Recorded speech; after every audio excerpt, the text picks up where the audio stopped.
پہ اترا ہے، ہم نے خود بنایا ہوگا. اللہ نے فرمایا نہ ہم تو تمہارے پیغمبر کے بارے میں بات کر رہے ہیں، وہ جسے تم مانتے ہو. ہم تو اسی عیسیٰ ابن مریم کی بات کر رہے ہیں، ہم تو اس بی مریم کی بات کر رہے ہیں جس کو تم بھی مقدس مانتے ہو. ہم نے اس کو یہ عزت دی اور یہ عظمت دی. تو اسی طرح اللہ نے جن خواتین کا ذکر قرآن میں کیا ہے، اندازہ کریں اس کا کوئی مقام ہوگا. اسی طرح بس اس کی ایک چھوٹی سی مثال سمجھ لیں کہ اگر ایک آدمی ایک فنکشن کرتا ہے، ایک تقریب ہے، اس کے لیے اشتہار دیتا ہے، تو اشتہار میں جن کا نام لکھیں گے وہ کوئی حیثیت والے لوگ ہوں گے تو نام لکھیں گے نا، عام سامعین کا نام تو کوئی نہیں لکھتا.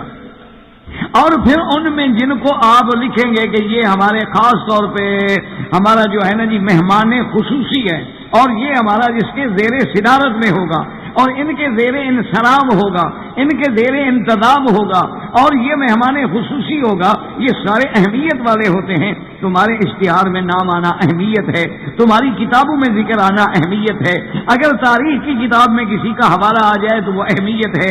کسی اچھے اخبار میں کوئی آدمی آرٹیکل لکھ دے، کالم لکھ دے تو اہمیت ہے. تو اللہ نے تو عورت کو اتنی بڑی اہمیت دی کہ قرآن میں ذکر کر دیا.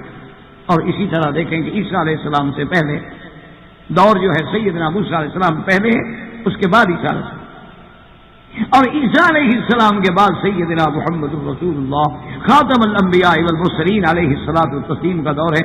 اس میں بھی دیکھیں کہ اللہ تبارک و تعالی نے کیا شان دی ہے عورت، یعنی ان الفاظ وَأَوْحَيْنَا إِلَىٰ أُمِّ مُوسَىٰ، اللہ تبارک و تعالی نے وہاں ام موسیٰ کا واقعہ ذکر کیا.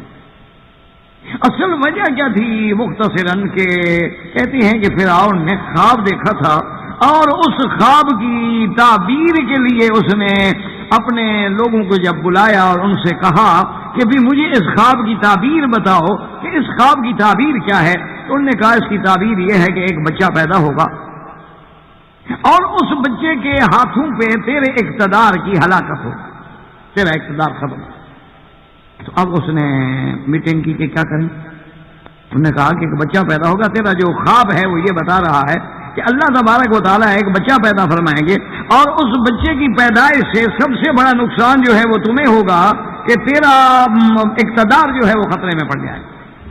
تو انہوں نے کہا کہ کیا کریں. تو بہرحال مشورہ یہ ہوا، فرعون نے ایک حکم جاری کر دیا کہ آج کے بعد ایسا کرو کہ جو بھی بچہ، چونکہ میری اپنی قوم کا تو ہوگا نہیں، بچہ ہوگا بنو اسرائیل کا، انہوں نے بتایا بھی تھا کہ بنو اسرائیل کا ہوگا، تو اس نے حکم دیا کہ آج کے بعد ایسا کر دو کہ جو بھی بچہ جو ہے پیدا ہو اس کو فوراً قتل کر دو. تو اب جناب یہ ہوا کہ بچوں کو قتل کیا جانے لگا. قتل وہ اور نظر رکھتے، اچھا جتنی دایاں تھیں اس زمانے میں ان کو حکم دے دیا گیا کہ جہاں جہاں پتہ لگے کہ یہ عورت حاملہ ہے نظر رکھو، اگر لڑکی پیدا ہو چھوڑ دو، اور اگر لڑکا پیدا ہو تو قتل کر دو. اب جناب وہ چلا، اللہ تبارک و تعالیٰ رحمت فرمائے کہ یہ چلتا رہا سلسلہ. اور تقریباً سابقہ کتابوں میں آتا ہے کہ 70,000 بنو اسرائیل کا بچہ جو تھا نا وہ قتل کر دیا فرعون. 70,000. کیوں؟ میرا اقتدار محفوظ ہے. لیکن اللہ کی شان ہے، اللہ کے فیصلے تو پھر دنیا کی کوئی طاقت نہیں روک سکتی.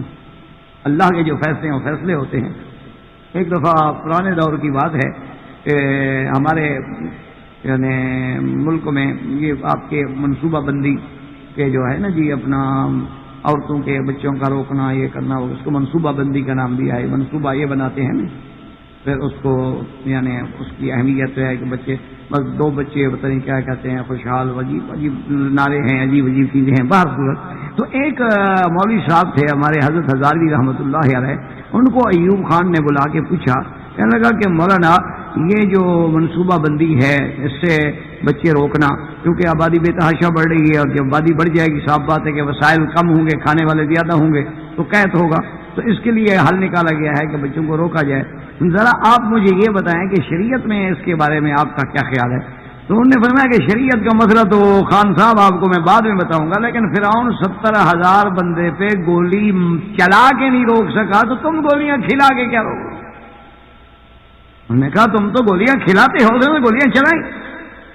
تو جس نے آنا تھا اس کو وہ نہ روک سکا، تو تم بھی فکر نہ کرو، جس نے آنا ہے وہ آئے گا، تمہاری گولیوں سے وہ بھی نہیں رکتا.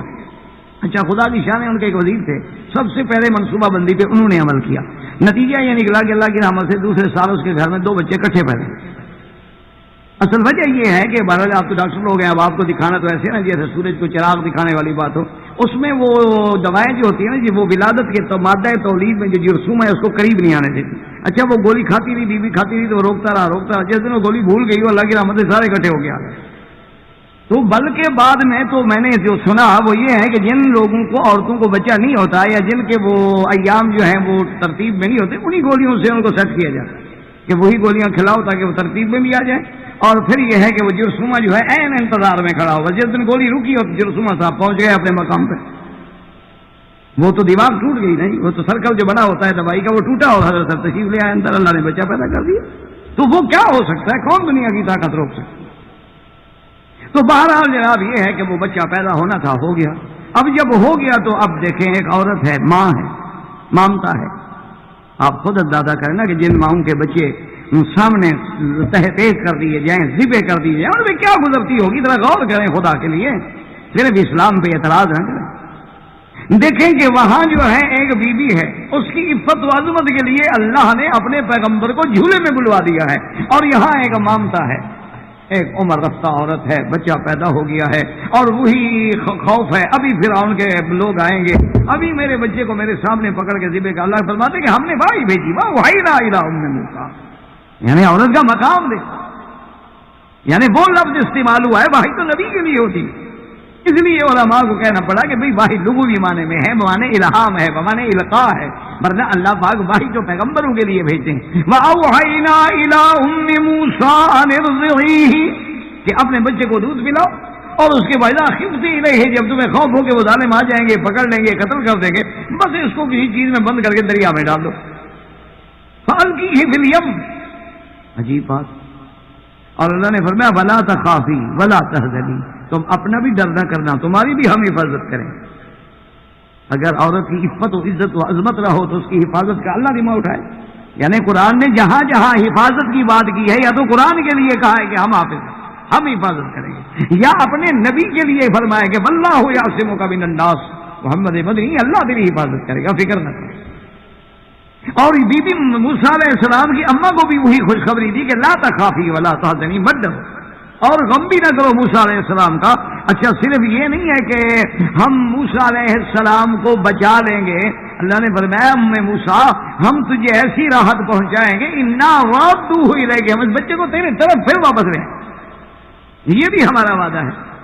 اور صرف یہ نہیں کہ بچہ واپس لائیں گے، فرمایا وجاعلوہ من المرسلین، اور ہم اس کو نبی بنائیں گے، رسول بنائیں گے۔ اب جناب آپ اندازہ کریں کہ ایک عورت کو کتنی تسلی دی جا رہی ہے کہ آپ غم نہ کرو، اس کو سمندر میں ڈال دو، اپنا ڈر بھی نہ کرو، اس کا غم بھی نہ کرو۔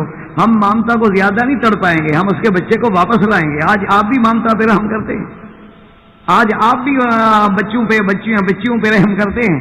آپ کے قانون میں تو یہ ہے کہ جب 18 سال کے ہو جائیں جہاں مرضی آ جائیں، جہاں مرضی آ جائیں، واپس کرنے کا سوال پیدا نہیں ہوتا۔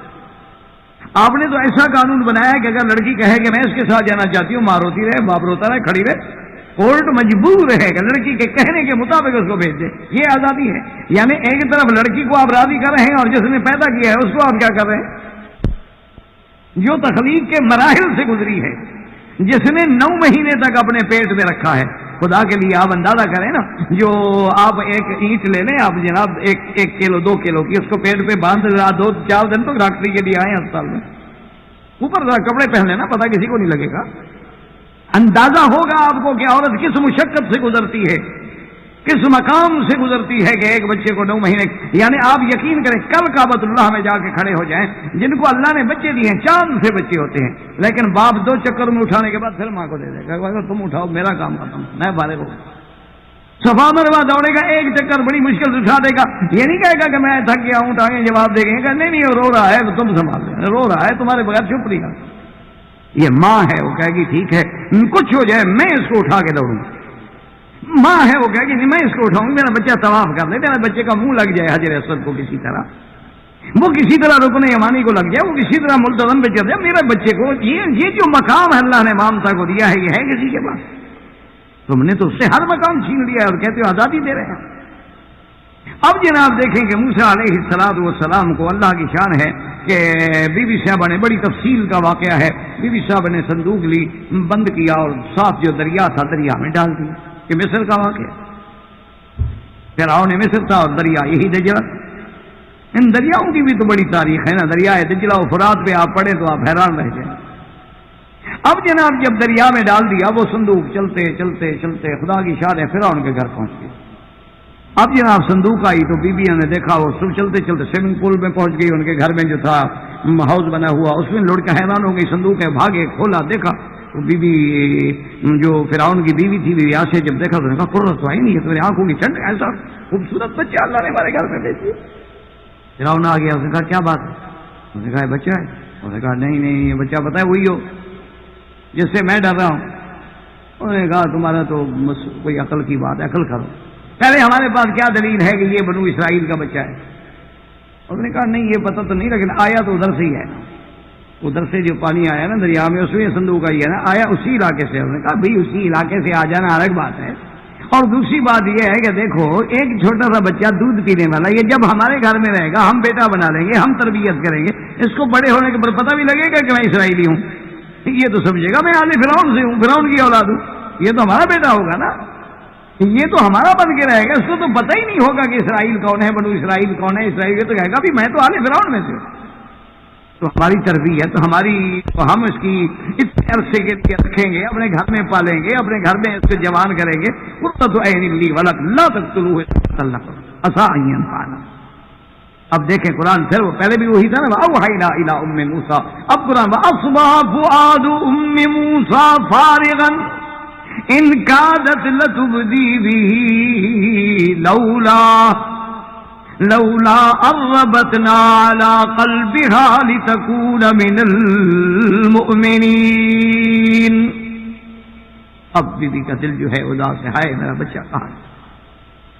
اور اللہ نے فرمایا کادت لتبدی بہ، وہ اتنے اداس تھی بھی حضرت موسیٰ کے لیے، قریب تھا کہ وہ ظاہر کر دیتی کہ ہائے میرا بچہ، وہ تو میرا بچہ تھا، بات کھل جاتی نا کام کرتے ہوئے، لیکن اللہ فرماتے ہیں لولا اربتنا علی قلبها، ہم نے اس کے دل کو تھام لیا۔ یہ مقام بھی ام موسیٰ کو ملا۔ ایک ہوتا ہے نا دل میں صبر ڈال دیا، ایک ہوتا ہے کہ ہم نے دل کے اندر ایک بات ڈال دی، ہم نے دل میں ایک حوصلہ ڈال دیا، ہم نے دل میں فہم نہیں، ربطنا علی قلبها، ہم نے اس کے دل کو تھام لیا۔ جیسے اللہ کی شان کو زیبا ہے، کیونکہ بالکل خاموش رہے اور ایمان رہے، اور اس کے بعد جب بی بی نے صبر کیا، وقالت لاختہ قصیہ، کہ حضرت موسیٰ علیہ السلام کی بہن سے کہا کہ جاؤ ذرا تلاش تو کرو، پتہ تو کرو بھائی کا کیا ہوا۔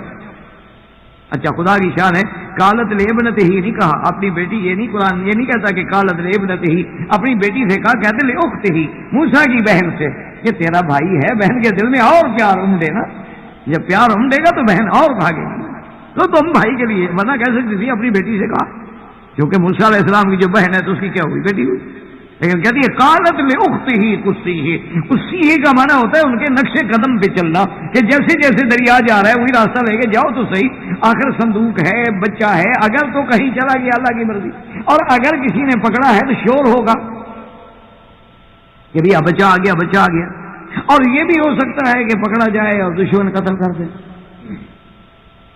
تو اب جناب بی بی ڈھونڈتے ڈھونڈتے ڈھونڈتے چلتی چلتی پتہ لگا کہ وہ جناب جس سے ہم ڈر رہے تھے نا وہ تو اسی گھر میں ہے، وہ جو قاتل ہے نا بنو اسرائیل کا، وہ ہمارا بھائی موسیٰ علیہ السلام تو خود فرعون کے گھر میں پہنچے ہوئے ہیں حضرت۔ بی بی اب ڈرتے ڈرتے اندر گئی۔ اچھا اب خدا کی شان ہے کہ جب سے بچہ نکلا بچہ دودھ نہ پیے، اس دائی کو بلاؤ، اس دائی کو بلاؤ، اس عورت کو بلاؤ، اس عورت کو بلاؤ، اس عورت کو بلاؤ، وہ جو بچے سینے سے لگائے وہ جناب پیتا ہی نہیں۔ اللہ فرماتے وحرمنا علیہ المراضع من قبل، ہم نے موسیٰ علیہ السلام پہ اور کسی عورت کا دودھ پینا حرام کر دیا، کیوں کہ تیری اماں کو تکلیف ہو۔ ایک عورت کی حفاظت کی جائے، ایک عورت کے دل کو سکون دینے کے لیے ایک معصوم بچہ ہے، دودھ پینے والا بچہ ہے، لیکن اللہ نے فرمایا نہیں اور کسی عورت کا دودھ نہیں پینا، تیری اماں جو پریشان بیٹھی ہے۔ اب جناب گئی، دیکھا بچہ رو رہا ہے، پوچھا کیا بات ہے؟ نے کہا بچہ دودھ نہیں پیتا۔ نے کہا حل ادلکم، میں تمہیں ایک گھرانہ بتاتی ہوں کہ بڑا صالح، بڑی صالح عورت ہے اور بڑے خیر خواہ ہیں۔ کہتے ہیں کہ جب بی بی نے کہا نا کہ وہ ہم لہو ناصحون، کہ وہ خیر خواہ ہیں، تو فرعون اسی وقت ذرا سمجھ گیا. کہنے لگا اچھا تمہیں کیسے پتا ہے کہ وہ خیر خواہ ہے, وہ گھرانہ ہے اس لڑکے کا؟ انہوں نے کہا ہاں معلوم ہوتا ہے یہ کوئی ہے راز. تو فوراً بی بی نے, اللہ نے عقل دیا, فوراً بی بی نے کہا کہ نہیں میرا مقصد تھا بادشاہ کے خیر خواہ ہیں, فہم لہو ناصحون, یعنی تمہارے گھرانے کے خیر خواہ ہیں, یعنی وہ ہمارا وہ جو گھرانہ جو میں بتانا چاہتی ہوں بچے کا خیر خواہ نہیں تیرا خیر خواہ ہے. اچھا اس نے کہا ہاں ٹھیک ہے. تو اس نے کہا کہ جاؤ جلدی کرو بلاؤ. اب جناب دیکھیں ایک عورت کی شان کہ جب واپس آئے بی بی آئی گھر میں, ان کا اما جان بھائی مل گیا کہاں ہے؟ فرعون کے گھر میں. اس نے کہا جس نے قتل کا آرڈر دیا ہوا ہے بیٹا بھی میرا اسی کے گھر میں ہے. اس نے کہا اسی گھر میں ہے اور میں تمہیں لینے آئی ہوں. موسیٰ علیہ السلام رو رہا ہے, دودھ نہیں پیتا میرا بھائی, میں تمہیں لینے آئی ہوں, چلو دودھ پلاؤ. بی بی نے کہا کہ دیکھو بیٹی اگر اللہ کے باقی سارے وعدے سچے ہیں تو پھر یہ وعدہ بھی سچا ہے. اللہ نے فرمایا کہ میں موسیٰ کو تیرے طرف لاؤں گا, یہ تو نہیں کہا کہ میں جاؤں گی. انا رادو ہو ہی رہا کہ میں نہیں جاتا. اب بیٹے کا کام ہے ماں کے پاس چل کے آئے, یہ تو نہیں کہ کرسمس کارڈ بھیج دے. یہ اسلام خدا کے لیے اسلام کو سمجھو, اسلام تو کسی کا دشمن نہیں. اب جناب یہ ہے کہ اپنا جب حضرت موسیٰ علیہ السلام کے بعد, اچھا اللہ کی شان ہے نا, اسی میں اللہ نے پردہ بھی رکھ دیا نا کہ اگر حقیقی ماں ہوتی تو دوڑ کے نہ آ جاتی, بھاگتی ہوئی نہ آتی, تو انہوں نے روک دیا نا بیٹھی رہو, انا رادو ہوئی رہے ہم تمہاری طرف لائیں گے, تاکہ فرعون کو شک ہی نہ ہو نا, وہ تو جا ہی نہیں رہی. انہوں نے کہا آج بی بی ہو تو نہیں آتی, انہوں نے کہا چلو بچے کو ہی لے جاتے.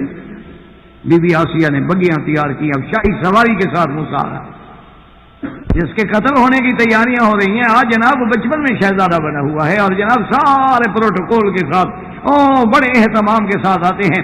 اور جب بی بی نے سینے سے لگایا فٹ موسیٰ نے دودھ قبول کر لیا. کیسے قبول نہ کرے, وہ تو حقیقی ماں. انہوں نے کہا بی بی تمہارا دودھ اس نے قبول کر لیا ہے, اب ایسا کریں مہربانی کرو ہمارے محل میں رہو, وہاں ہم پورا ایک سوٹ آپ کے لیے الگ سویٹ بنا دیں گے. انہوں نے کہا نہیں میں تو اپنے گھر میں رہوں گی. تو انہوں نے کہا اچھا پھر ایسا کریں گے یہاں موسیٰ علیہ السلام کو پالیں اور جتنا اجرت کہو ہم دیں گے. تو انہوں نے کہا جو مرضی ہے آپ دے دیں. اب بادشاہ انہوں نے پھر اپنے شان پہ دینی ہے نا, تو اسی پہ علماء نے لکھا ہے کہ یہ ہوتی ہے شان کہ اللہ نے کہا موسیٰ کی اماں بیٹے کو پلا اور تنخواہ بھی لے. والوالدات یرضعن اولادہن, مائیں تو اپنے باپ بیٹوں کو دودھ پلاتی ہیں نا, وہاں نہیں پلائے گی تو کون پلائے گا. اور میں دودھ بھی اپنے بیٹے کو پلا اور تنخواہ بھی لے, اور تنخواہ بھی تمہیں فرعون کے گھر سے دلواؤں گا, کسی اور دیگر ڈپارٹمنٹ سے نہیں. وہی طرح جو اصل دشمن ہے وہ باقاعدہ مہینے کی 1 تاریخ کو تنخواہ لے کے آتے رہوں, تنخواہ بھی لے اور اپنے بچے کی حفاظت بھی کر. تو اللہ تبارک و تعالیٰ نے ایک عورت کی عزت و عظمت کے لیے کتنا بڑا فیصلہ کیا ہے. اللہ بس شرط یہ ہے کہ خدا ہمیں حق اور باطل کے سمجھنے کی توفیق دے. وآخر دعوانا الحمدللہ رب العالمین وما علینا الا البلاغ. احبابی للہ وکفا والصلاة والسلام علی خاتم الانبیاء سیدنا محمد المصطفى وعلى آلہ المجتبى. برادران اسلام, واجب الاحترام بزرگوں, دوستوں, بھائیوں, عزیز نوجوانوں, سلسلہ دروس اسلام اور عورت کے ضمن میں دروس سابقہ میں ہم اس انداز سے ذکر کر رہے ہیں کہ جن خواتین کا, جن عورتوں کا اللہ نے اپنی کتاب میں ذکر فرمایا, یعنی جیسے آپ عورت کا مقام اسلام میں, اسی طرح عورت کا ذکر قرآن. اور یہی میں نے آپ سے عرض کیا تھا کہ اس کو تھوڑا سا سمجھنے کے لیے کہ آج اگر دنیا کا کوئی اچھا رائٹر, اچھا لکھنے والا ایک کتاب لکھے اور اس میں آپ کا ذکر کرے تو آپ کتنی خوشی محسوس کرتے ہیں کہ بھئی فلاں آدمی نے جو کتاب لکھی ہے اس نے میرا ذکر کیا. اب وہ رائٹر جتنا بڑا ہوگا یعنی اس کا مقام ہوگا, اسی طرح اس کے ذکر سے آپ کی عزت دوبالا. اور اسی طرح اگر کسی ملک کا منسٹر یا کسی ملک کا گورنر آپ کے علاقے میں آئے یا کسی فنکشن میں آئے یا تقریب میں آئے اور وہ آپ کا ذکر کرے کسی اچھے الفاظوں میں, تو پھر آپ کو کتنی عزت محسوس ہوتی ہے. اور آپ کے دوست بھی کہتے ہیں کہ جی آپ کو تو آج گورنر صاحب یاد کر رہے ہیں. اور اسی طرح تھوڑا سا اور اس کو آگے لے جائیں کہ اگر بادشاہ کہیں اپنی محفل میں آپ کا ذکر کر دے, اسی لیے قرآن مقدس میں ہے نا کہ ایک دفعہ حضرت عیسیٰ علیہ السلام نے حضرت یحییٰ علیہ السلام سے فرمایا کہ میرے لیے دعا کرو. تو حضرت یحییٰ علیہ السلام نے عرض کیا کہ کمال کرتے ہیں آپ تو روح اللہ ہیں, آپ کلمۃ اللہ ہیں, آپ بھی رسول اللہ ہیں, آپ کو میری دعا کی کیا ضرورت ہے؟ تو آپ نے فرمایا کہ نہیں, ایک بہت بڑا فرق ہے.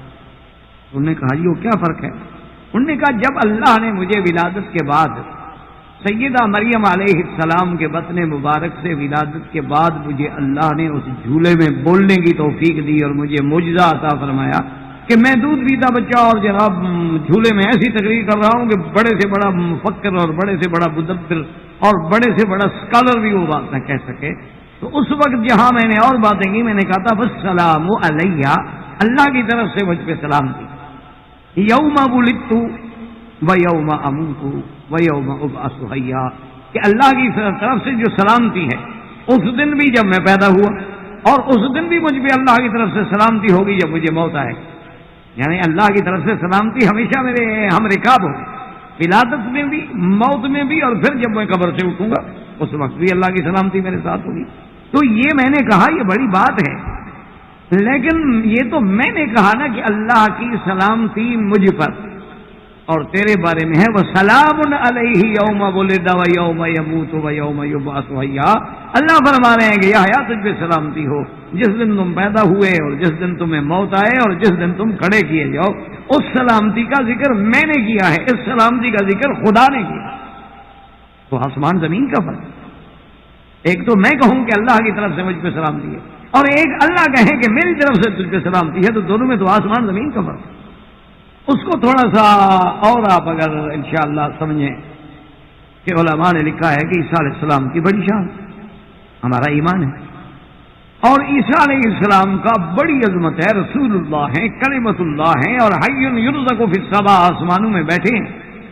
اللہ تبارک و تعالیٰ نے آسمانوں میں بٹھایا اور انہو ینزل, اتریں گے, اور اتریں گے بھی کہاں؟ علی منارۃ شرقیہ بیضاء دمشق, دمشق میں اتریں. یہ سارے انتظامات پتہ نہیں اللہ بھی ان کے لیے کرا رہے ہیں. یہ اللہ کا ایک نظام ہے نا جو ہمیں سمجھ نہیں آ سکتا. یہ اللہ تبارک و تعالیٰ کا ایک نظام ہے, باقی اس کی مرضی ہے. وہ چاہے تو ایک دوسرے سے ولولا دفع اللہ الناس بعضهم لبعض, اللہ فرماتے ہم ایک دوسرے سے انتظام کرتے ہیں. ناس ہے, وہ کافر بھی ہو سکتے ہیں, مسلمان بھی ہو سکتے ہیں, کیونکہ یہ بھی تو اللہ نے قرآن میں کہہ دیا ہے نا جی کہ عیسیٰ علیہ السلام کے اترنے کے بعد پھر تو کوئی دنیا میں عیسائی نہیں بچے گا نا جو ان پہ ایمان نہ لے آئے. وَإِن مِّنْ أَهْلِ الْكِتَابِ إِلَّا لَيُؤْمِنَنَّ بِهِ قَبْلَ مَوْتِهِ. تو آج وہی عیسائی ان کے لیے پلیٹ فارم ٹھیک کر رہے ہوں کہ جب اتریں تو میدان صاف ہو. یہ اللہ کا کوئی نظام ہے, کچھ ہو تو رہا ہے نا, اللہ کے فیصلے کے بغیر تو کچھ نہیں ہوتا. تو بہرحال ہم کسی اور موضوع کی طرف ہٹ جائیں گے.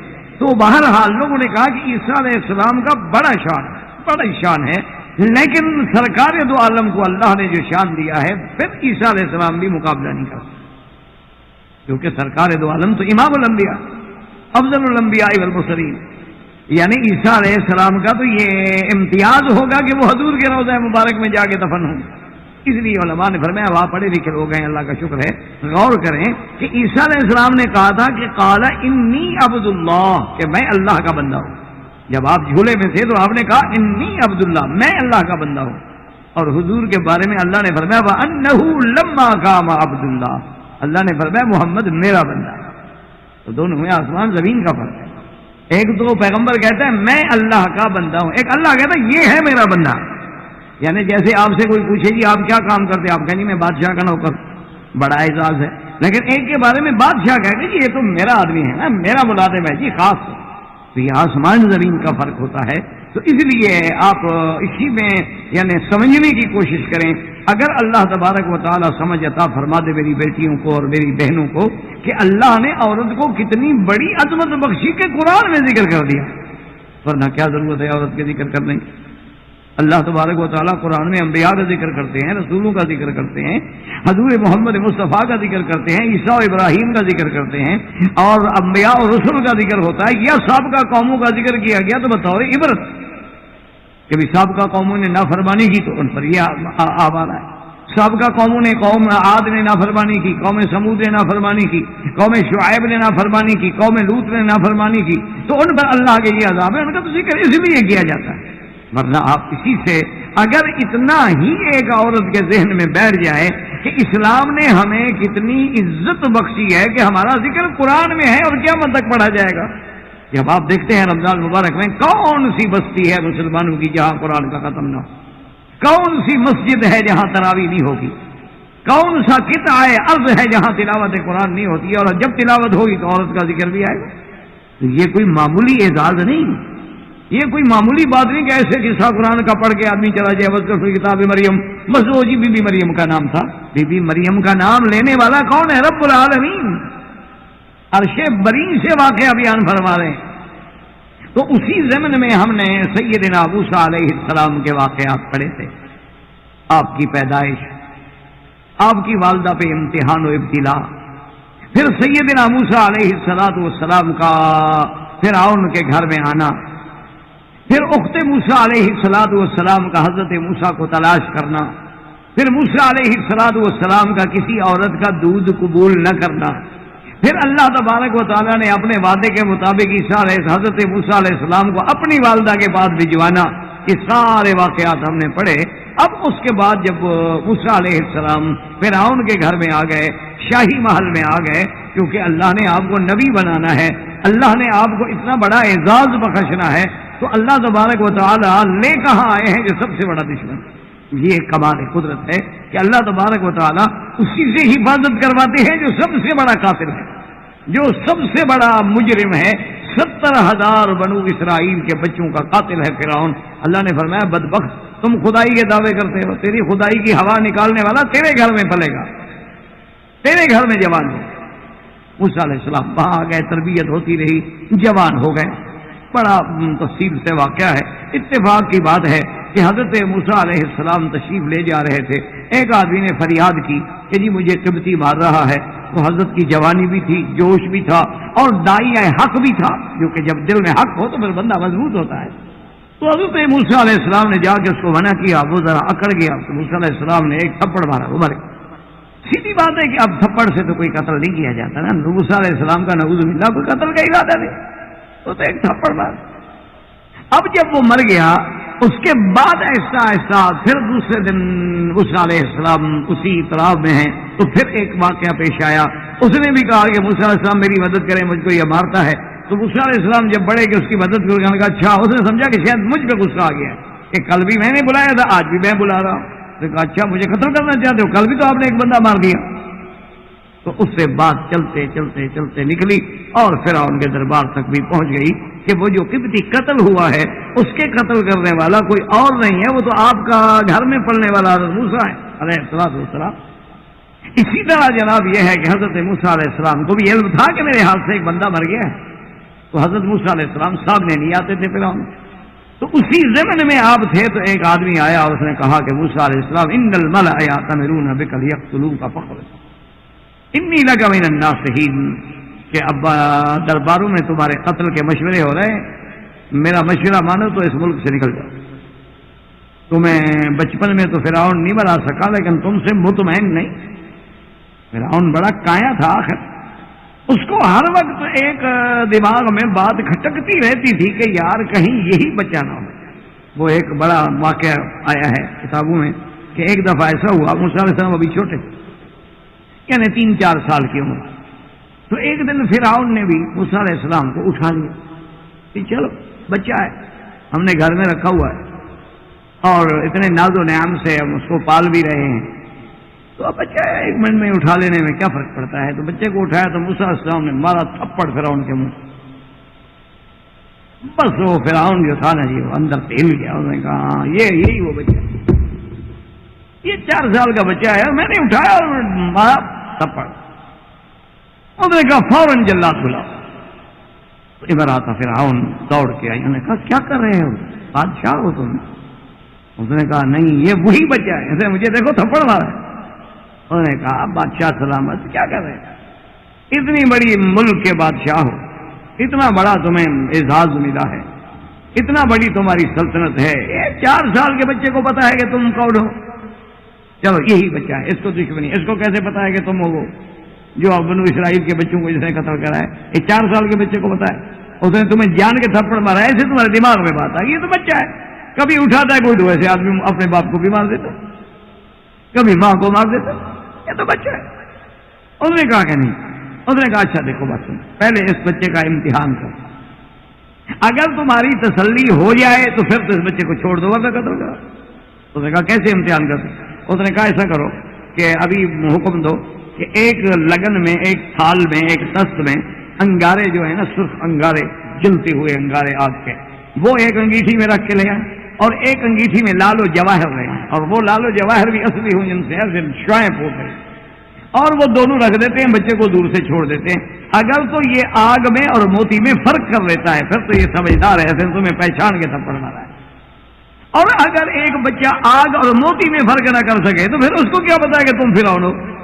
تو اس کے دماغ میں اب دیکھیں یہ عورت کا کمال ہے نا کہ کیسے بادشاہ کی رائے کو بدل دیا، ورنہ بادشاہوں کے آرڈر بدلا کرتے، بادشاہوں کی رائے کبھی بدلا کرتی ہے؟ یہ کمال ہے اس عورت، یہ اس کی سوچ ہے کہ بادشاہ ہے، حالانکہ وہ فرعون، یعنی اندازہ کرو کہ اس دور میں جو موسیٰ علیہ السلام کے پیچھے وہ فوج لے کے گیا اس کی تعداد 6 لاکھ تھی، اس زمانے میں جس کی 6 لاکھ کی فوج ہو، اور اس زمانے میں جو احرام مصر اور جتنے فرائض آئے ہیں آج تک، آپ کے احرام مصر جو ہیں وہ عجائب عالم میں شمار ہوتے ہیں، یعنی دنیا کے جو عجائبات ہیں ان میں وہ عجوبہ ہے کہ آج تک ان کی ممیاں، ان کی لاشیں، ان کے وقت کے ہتھیار، ان کے وقت کے زیور، ان کے وقت کے فروٹ، ان کے وقت کی ہر چیز محفوظ کر دی گئی، آج بھی محفوظ رکھی ہوئی ہے۔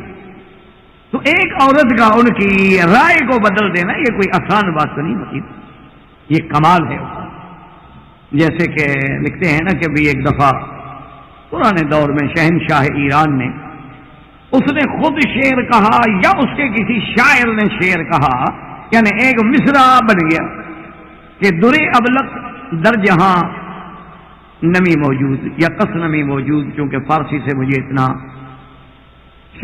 تعلق نہیں، کبھی پڑھی نہیں فارسی لغت، ہم عرب میں چونکہ پیدا ہو گیا تو پڑھائی نہیں جاتی تھی، ہمارے ملکوں میں تو شروع ہی فارسی سے کرتے، لیکن ہم لوگ چونکہ یہاں پیدا ہوئے، ابتدائی تعلیم یہاں ہوئی تھی، یہاں تو فارسی کا کوئی تصور بھی نہیں۔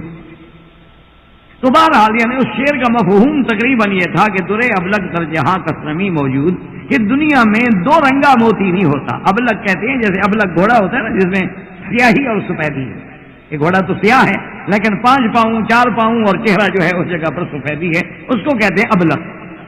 یہ گھوڑا جو ہے نا ابلغ گھوڑا بڑے مشہور ہوتے ہیں، کمیت ہے، ابلغ ہے، تو ابلغ جو ہیں گھوڑے بڑے مشہور ہوتے ہیں، عربی النسل ہو شاید۔ تو اس شاعر کے منہ سے یہ اتفاق سے شعر آ گیا کہ بھئی دنیا میں کوئی ایسا موتی نہیں ہوتا کہ کالا ہو اور سفید ہو اور 2 رنگا موتی، جو خالص موتی ہے وہ ہمیشہ ایک رنگ کا ہو۔ زمرد ہے تو زمرد کا رنگ ہوگا، یاقوت ہے تو یاقوت کا رنگ ہوگا، اور اس کے بعد فقراج ہے تو فقراج کا رنگ ہوگا، الماس ہے تو الماس کا رنگ ہوگا، اور اس کے اندر یہ ہے کہ وہ یہ ہو سکتا ہے کہ کوئی رنگ تیز ہو، کوئی ہلکا ہو، لیکن جو اصل ہے وہ بہرحال یہ ہے کہ نیلم ہے، اس کا اپنا ایک رنگ ہے رنگ۔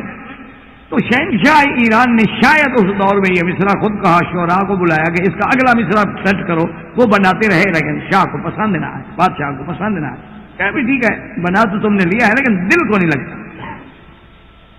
تو انہوں نے شہنشاہ ہند کو اس دور میں، کیونکہ وہ جو دور ہے کہ جیسے مغلیہ دور زمانہ گزرا ہے، اس نے وہ شہنشاہ ہند کو خط لکھ کے شہنشاہ ایران نے بھیجا کہ یہ مصرع میری زبان سے نکل گیا ہے، اس کا دوسرا مصرع نہیں بن رہا، اور شعراء ایران نے بہت بڑا جواب دیے ہیں لیکن میرا دل نہیں مطمئن۔ تو آپ دیکھیں گے ہندوستان میں شاید کوئی ایسا شاعر ہو کہ کوئی ایسی بات کہہ دے جو میرے دل کو لگ جائے، بادشاہ خیال آ گیا، وہاں آیا، بادشاہ نے بلایا اپنے شعراء کو، ان کو دے دیا۔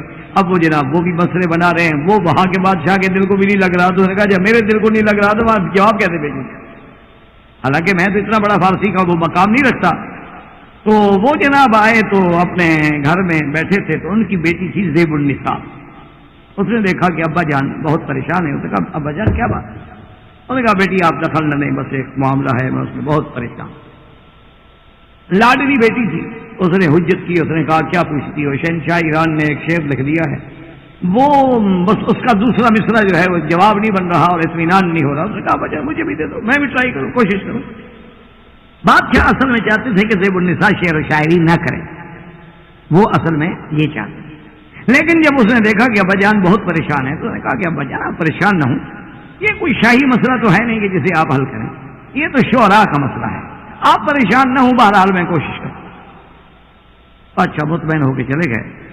تو زیب النساء بھی سوچتی رہی اور اس کے دماغ کو بھی کوئی دوسرا مصرع نہ لگا۔ خدا کی شان ہے کہ بی بی صاحبہ نے جب صبح کو غسل کیا، اپنے حمام سے غسل فارغ ہونے کے بعد وہ سنگار میز کے سامنے بیٹھی اپنے میک اپ سنگار کے لیے، تو وہ سرما جب پہننے لگی تو خدا کی قدرت ہے کہ سرما تھوڑا سا موٹا تھا، یعنی اچھی طرح پسا ہوا نہیں تھا، اس میں کوئی تھوڑا سا کٹر رہ گیا تھا، دانا سا رہ گیا۔ تو بی بی نے جب آنکھ میں ڈالا نا تو وہ آنکھ کو چبھا، آنکھ سے چبھا تو وہاں سے آنسو نکلا۔ جب آنسو نکلا تو سرما بھی آنسو میں ملا ہوا تھا، تو فوراً زیب النساء نے کہا کہ ہاں درے ابلغ در جہاں کسنمی موجود، مگر چشمے بتانے سرما آلود، کہ دنیا میں موتی دو رنگا نہیں ہوتا، ایک موتی دو رنگا ہوتا ہے جو محبوب کی آنکھوں سے نکلے جب وہ سرما پہن رہا، اس میں وہ کالا اور سفید رنگ ہوتا ہے کہ آنسو سفید ہے اور اندر وہ سرما کالا ہے، تو وہ ابلغ موتی تو آ گیا نا دنیا میں، کہ صرف وہ ایک موتی ہے کہ جو چشمے بتانے سرما آلود، کہ جب وہ محبوبہ کی آنکھ سے بہتا ہے سرما پہنتے ہوئے اور وہ آنسو میں مل جاتا ہے تو وہ موتی جو ہے وہ ابلغ ہوتا ہے۔ تو بادشاہ نے وہ جواب، بادشاہ اشش کر اٹھا، اور سب شعراء نے بھی کہا کہ بات تو بڑی ٹھیک ہے۔ شہنشاہ ایران کو بھیجا گیا تو شہنشاہ ایران تو اتنے خوش ہوئے، حیران ہو گئے، اور جناب اس کے خوشی میں انہوں نے خط لکھا شہنشاہ ہند کو کہ جس شاعر نے یہ جواب دیا ہے وہ مجھے دے دو۔ وہ خوش ہو گیا۔ اب اس بیچارے کو یہ تھوڑا پتا تھا کہ بادشاہ کی بیٹی نے لکھا ہے، ورنہ بادشاہ ایسی باتیں تو نہیں کرتے نا، بادشاہوں کو اللہ نے اگر عزت دی ہوتی ہے، مقام دیا ہوتا ہے تو عقل بھی دیا ہوتا ہے۔ لیکن وہ تو خوش ہو گیا نا کہ کوئی شاعر ہے تو ایک بادشاہ کو ایک شاعر کو بھیج دینا کون سی مشکل بات ہے۔ اس نے کہا جس نے یہ شعر لکھا ہے میرا جواب دیا ہے اسے میرے پاس ہے۔ اب آئے تو بادشاہ پھر ماتھا پکڑ کے بیٹھ گئے۔ یہ ہے عورت کی ذہانت اور کمال، اللہ نے اسے جو مقامات دیے ہیں۔ اب یہ الگ بات ہے، دیکھو نا جی، اب آپ آگ سے کھانا بنائیں یا کسی گھر کو آگ لگا دیں تو آگ کا قصور تو نہیں ہے، آگ کے بغیر تو آپ کی کوئی گاڑی نہیں چل سکتی، آگ کے بغیر تو آپ کا کوئی ہوائی جہاز نہیں اڑ سکتا، کوئی بحری جہاز نہیں تیر سکتا۔ لیکن اللہ نے آگ اس لیے تو پیدا نہیں کی کہ آپ آگ لے کے لوگوں کے گھروں کو آگ لگاتے پھریں۔ اللہ نے عورت اس لیے تو نہیں بنائی کہ دنیا میں تباہی کا ذریعہ بن جائے۔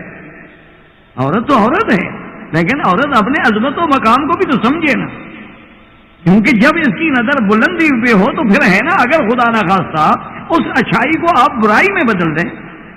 اسی لیے کسی نے کہا تھا نا کہ نظر کی جولانیاں نہ پوچھو، کہ اٹھے تو بجلی پناہ مانگے، گرے تو خانہ خراب۔ تو یہ تو اپنی سوچ ہے نا جی۔ اب بادشاہ پریشان بیٹھا ہے کہ میں کیا جواب دوں۔ زیب النساء پھر آ گئی، اس نے کہا کہ ابا جان آپ کیوں پریشان کیوں ہوتے ہیں؟ اس نے کہا بیٹی پڑھو یہ خط، پریشان نہ ہو تو کیا کروں، آپ اپنی بیٹی بھیج دیں۔ اس نے پڑھا، اس نے کہا کہ کوئی بات، اس نے کہا کوئی بات، جس کا جواب میں ابھی لکھ دیتا ہوں۔ تو اس بی بی صاحبہ نے اس کے پیچھے لکھا کہ من منم خوشبو منم، کہ میں ایک ایسا شخص ہوں، ایک ایسی ذات ہوں، من منم مخفی منم، کیوں بوئے گل در برگے گل، کہ جیسے گلاب کی خوشبو سونگھی جاتی ہے، خوشبو دیکھی نہیں جاتی۔ تم کسی گلاب کے پھول کو لوگے تو اس کو سونگھتے ہو یا تم خوشبو ڈھونڈتے رہتے ہو؟ تو من منم مخفی منم، میں تو اپنے اندر ایسے چھپا ہوا ہوں، بوئے گل در برگے گل، جیسے گلاب کی خوشبو اپنے گل کے اندر چھپی ہوتی ہے، یہ تو اس کو تلاش نہیں کیا جاتا، صرف خوشبو سونگھی جاتی ہے۔ جب جواب گیا تو شہنشاہ ایران سمجھ گیا کہ ہاں یہ تو بادشاہ کی بیٹی کا ہے، تو اس نے معذرت کر لی۔ اس نے کہا مجھے پتا نہیں تھا، اب مجھے سمجھ آیا ہے کہ یہ شعر لکھنے والی کون ہے، تو وہ تو میری بھی بیٹی ہے، آپ کی بیٹی ہے تو میری بھی بیٹی۔ تو یہ اللہ نے یعنی اندازہ کریں کہ کس قدر ذہانت دی ہے عورت نے، کہ جو اس وقت کے بڑے بڑے ادبا اور شعراء حل نہ کر سکے فوراً حل کر دیے۔ انہیں کا کہ اپنا تھا نا کہ ان کے دور میں ایک بہت بڑا آدمی تھا، بادشاہ کا بہت بڑا مقرب تھا، بہت بڑا وزیر تھا، تو اس کا بھی عجیب واقعات ہیں جو زیب النساء کی ذہانت اور اس کے مقام پہ دلالت کرتے ہیں۔ باہر صورت میں عرض کر رہا تھا کہ اب جناب موسیٰ علیہ السلام کے امتحان شروع ہو گیا۔ انہوں نے کہا امتحان اب جناب، اور آ کے ایک انگیٹھی میں بڑے شاہی طرز پہ وہ سجائی گئی، اس میں انگارے رکھے گئے، ایک میں وہ ہیرے اور جواہرات اور لال رکھے گئے، اور موسیٰ علیہ السلام کو دور سے چھوڑ دیا گیا کہ جی اس کو چھوڑ دو. یہ وہ چمکتی ہوئی چیز کو دیکھ کے بچہ دوڑتا ہے نا کھیلنے کے لیے، بھی کھلونا ہے. تو اب دیکھتے ہیں کہ بھی اگر اس نے آگ اٹھا لی پھر تو موسیٰ علیہ السلام کو کوئی پتہ نہیں. موسیٰ علیہ السلام کو جب چھوڑا تو حضرت چل پڑے. وہ اپنا پاؤں سے گھستے گھسرتے جا رہے ہیں، فرعون کھڑا ہے دیکھ رہا ہے. اور مفسرین کرام نے یہ بھی لکھا ہے کہ اللہ کی شان یہ ہے کہ موسیٰ علیہ السلام سیدھے موتیوں کی طرف جا رہے ہیں. اللہ نے جبریل کو حکم دیا کہ موسیٰ کو ادھر پھیر دو ورنہ دراز کھل جائے گا موسیٰ علیہ السلام. موسیٰ علیہ السلام نبی ہے نا، نبی تو پھر بچپن سے نبی ہوتے ہیں نا. تو موسیٰ علیہ السلام سیدھے وہ وحید جواہر کی طرف جا رہے ہیں. تو جبریل علیہ السلام نے تھوڑا سا رخ موڑ دیا تو انہوں نے جا کے پھر انگارے کو پکڑا، وہ زبان پہ رکھا جس کی وجہ سے زبان پہ لکنت تھی. رب اشرح لی صدری ویسر لی امری واحلل عقدۃ من لسانی یفقهوا قولی. زبان پہ عقدہ جو پڑ گیا تھا وہ وجہ تھی. تو اب جناب امرات فرعون نے کہا کہ دیکھ لیا اس کو پتہ ہے فرعون کو نے جیسے انگارہ لے کے اپنی زبان جلا دی ہے. تو نے کہا انہوں نے کہا ٹھیک ہے تمہاری بات ٹھیک تھی، اچھا ہوا کہ ہم نے قتل نہیں کیا. تو یہ ذہانت جو تھی یہ بھی امرات فرعون. اب موسیٰ علیہ السلام سیدنا موسیٰ علیہ السلام کو ایک آدمی نے آ کے اطلاع دی. اس نے کہا ان الملأ یأتمرون بک لیقتلوک، کہ آج کابینہ جو ہے نا فرعون کی وہ اس بار پہ غور کر رہی ہے کہ تمہیں اس قتل میں قتل کر دیا جائے. میری تمہیں نصیحت ہے کہ فخرج اس ملک سے نکل. اب موسیٰ علیہ السلام چل پڑے. اب 3 کپڑوں میں موسیٰ علیہ السلام جا رہے ہیں، کہاں جاؤ گے؟ تو چلتے چلتے چلتے قصہ ہے مختصر کہ آپ جناب مدین ایک جگہ ہے جہاں کنواں تھا جس کو مدین کے نام سے پکارا جاتا تھا.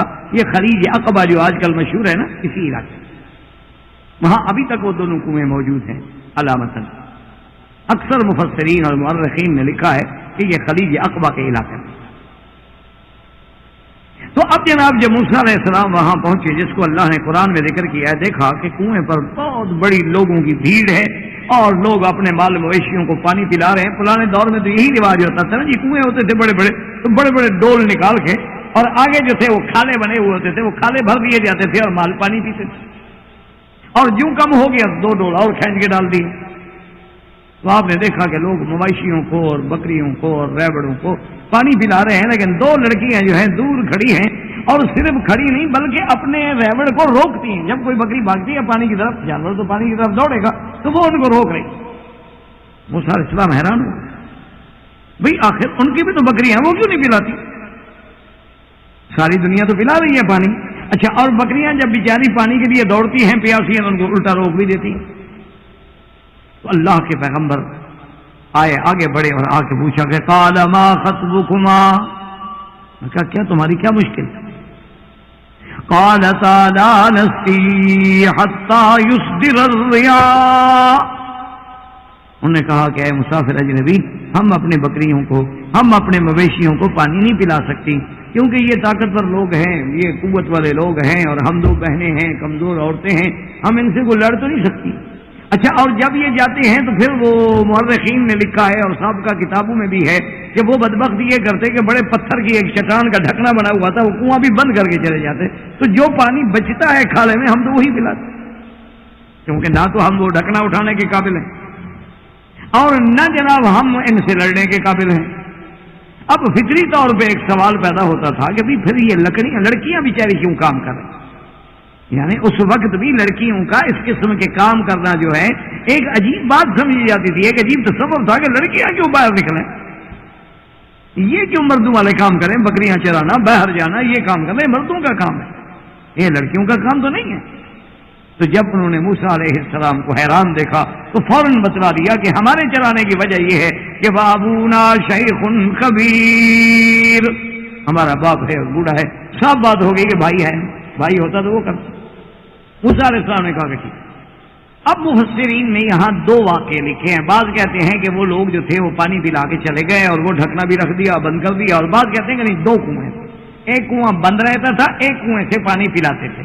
جب اس کنویں کا پانی کم نیچے ہو جاتا تھا تو پھر دوسرے کنویں سے شروع کر دیتے تھے. جب اس کا پانی پھر اوپر آ جاتا 2-3 دن میں تو دوسرے کنویں کے پاس موسیٰ علیہ السلام گئے اور وہ ڈھکنا اتنا بھاری پتھر کا تھا کہ 10 آدمی اس زمانے میں اٹھاتے تھے. موسیٰ علیہ السلام نے اکیلا اٹھا کے پھینکا، 2 دن ڈول رہے آیا، وہاں پلاؤ پانی، اور سب بچیوں نے آ کے اپنا پانی پلایا اور جلدی سے بکریوں کو لے کے گھر چلی گئی. حضرت موسیٰ علیہ السلام وہاں سے ہٹے اور ایک درخت کے نیچے جا کے بیٹھ گئے اور کہا میرا مولا اب میں تو ہر حال میں تیرا ہی محتاج ہوں، مسافر، پیاس، بھوک، ٹھکانا نہیں، اور یہ بھی مجھے نہیں پتا کہ میں اس ملک ظالم فرعون کے حدود سے بھی نکلا ہوں کہ نہیں نکلا ہوں، یہ ساری پریشانیاں ہیں، لیکن بہرحال میں تیری خیر کا ہر وقت محتاج ہوں۔ ابھی اب موسیٰ علیہ السلام اسی بات میں بیٹھے ہوئے تھے، سوچ رہے تھے کہ فجاءته احداهما تمشي على استحياء، ایک لڑکی جو ہے جناب آئی واپس، اور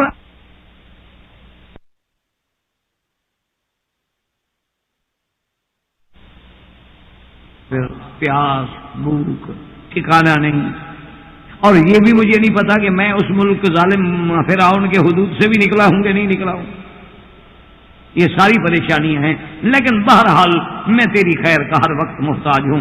ابھی اب موسیٰ علیہ السلام اسی بات میں بیٹھے ہوئے تھے، سوچ رہے تھے کہ فجاءته احداهما تمشي على استحياء، ایک لڑکی جو ہے جناب آئی واپس، اور ادب سے چل رہی ہے، حیا سے چل رہی ہے۔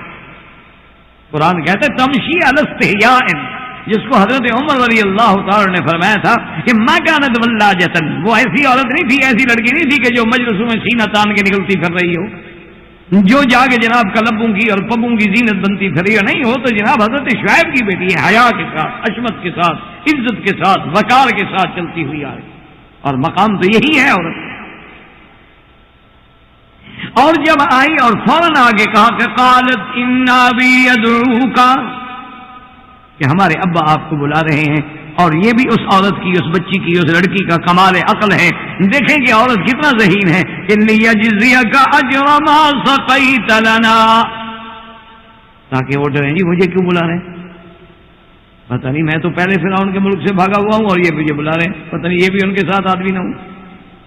تو فوراً بتا دیا کہ نہیں، آپ نے جو ہم پہ احسان کیا ہے، آپ نے جو ہمارے مویشیوں کو اور جانوروں کو پانی پلایا ہے، وہ اس کا بدلہ دینا چاہتے ہیں آپ، اس لیے بلا رہے ہیں تاکہ آپ خوف نہ کریں۔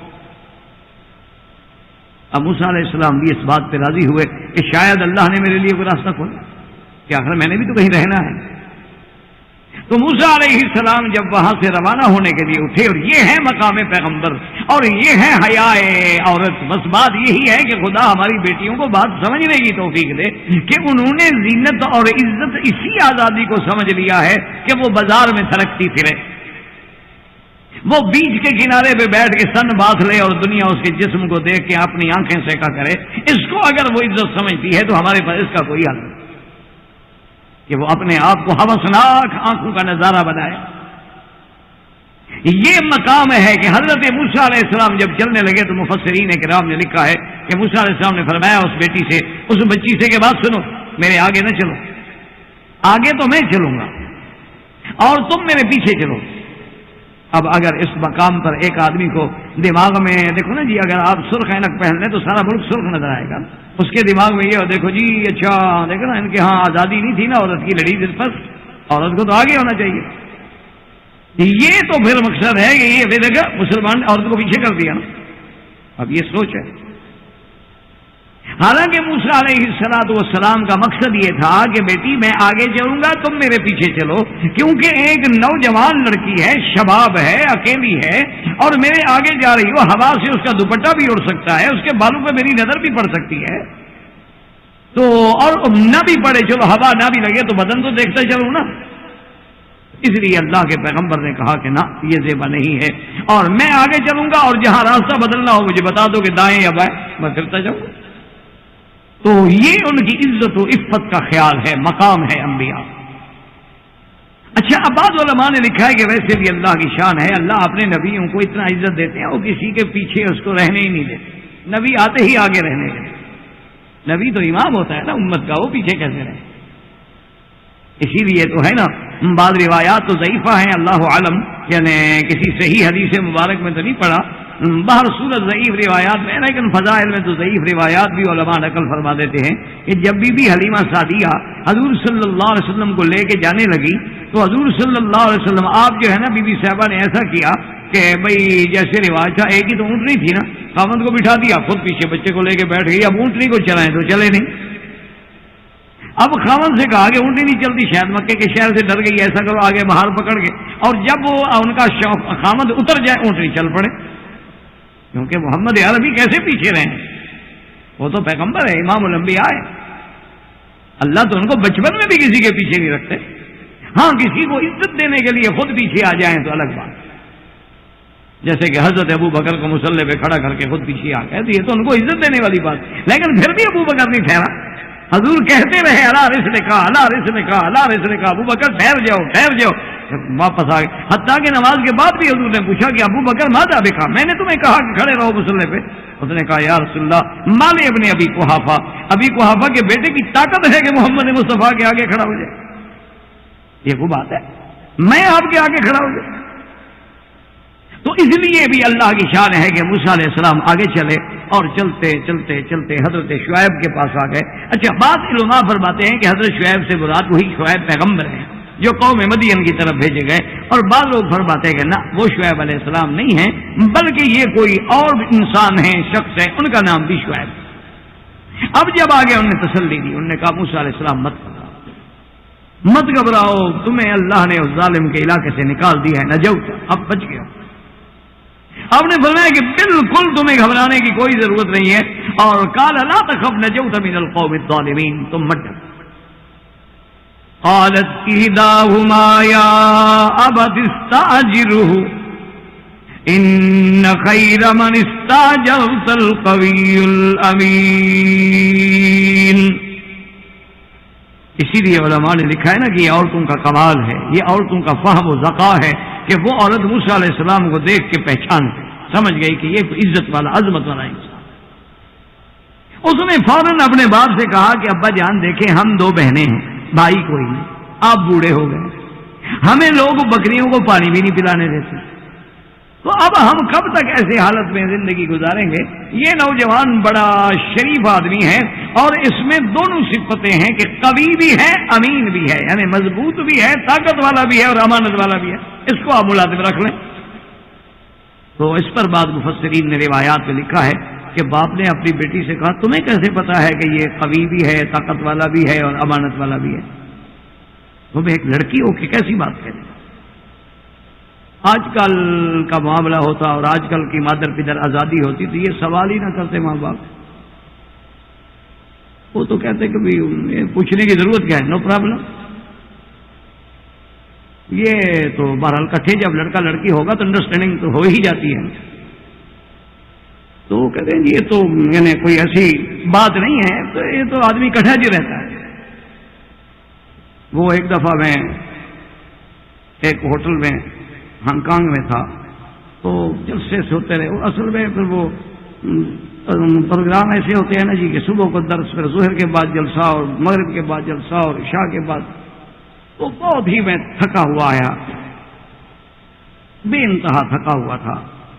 تو وہاں جب ہم آئے تو وہاں تو آپ کو پتا ہے کہ ملازمین لڑکے بھی ہوتے ہیں، لڑکیاں بھی ہوتی ہیں، سب ہوتی ہیں.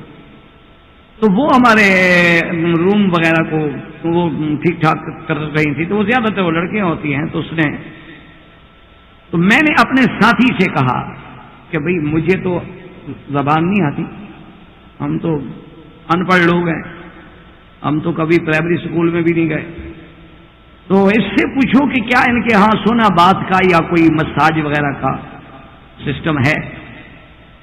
تو اچھا ہے کہ آدمی سونا بات لے لے، تھکان اتر جائے گی.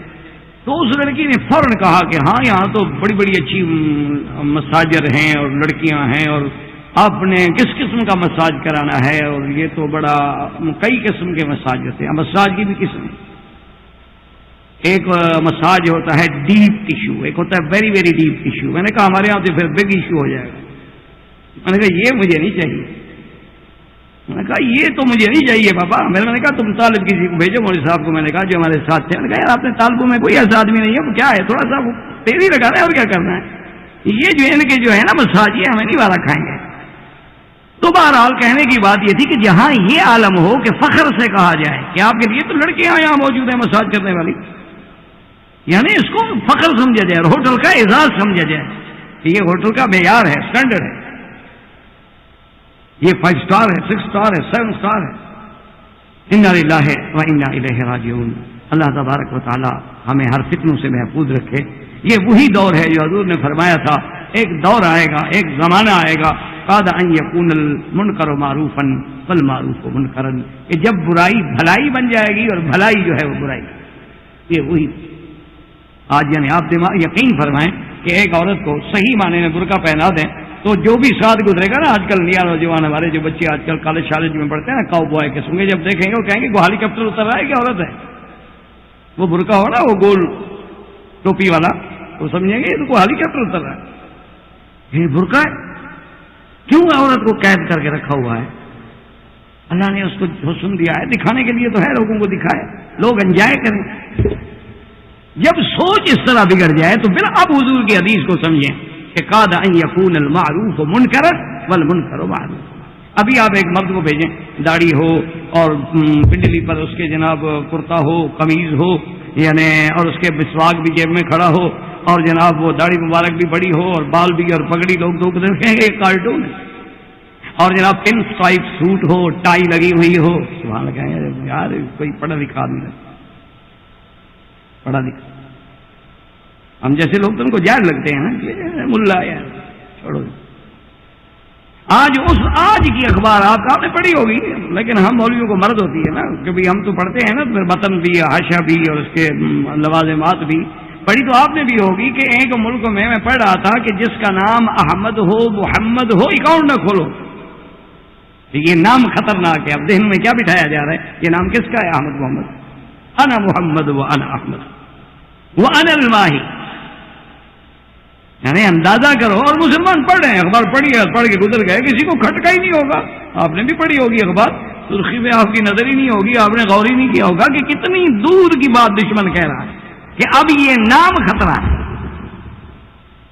لہذا اس نام سے بچو۔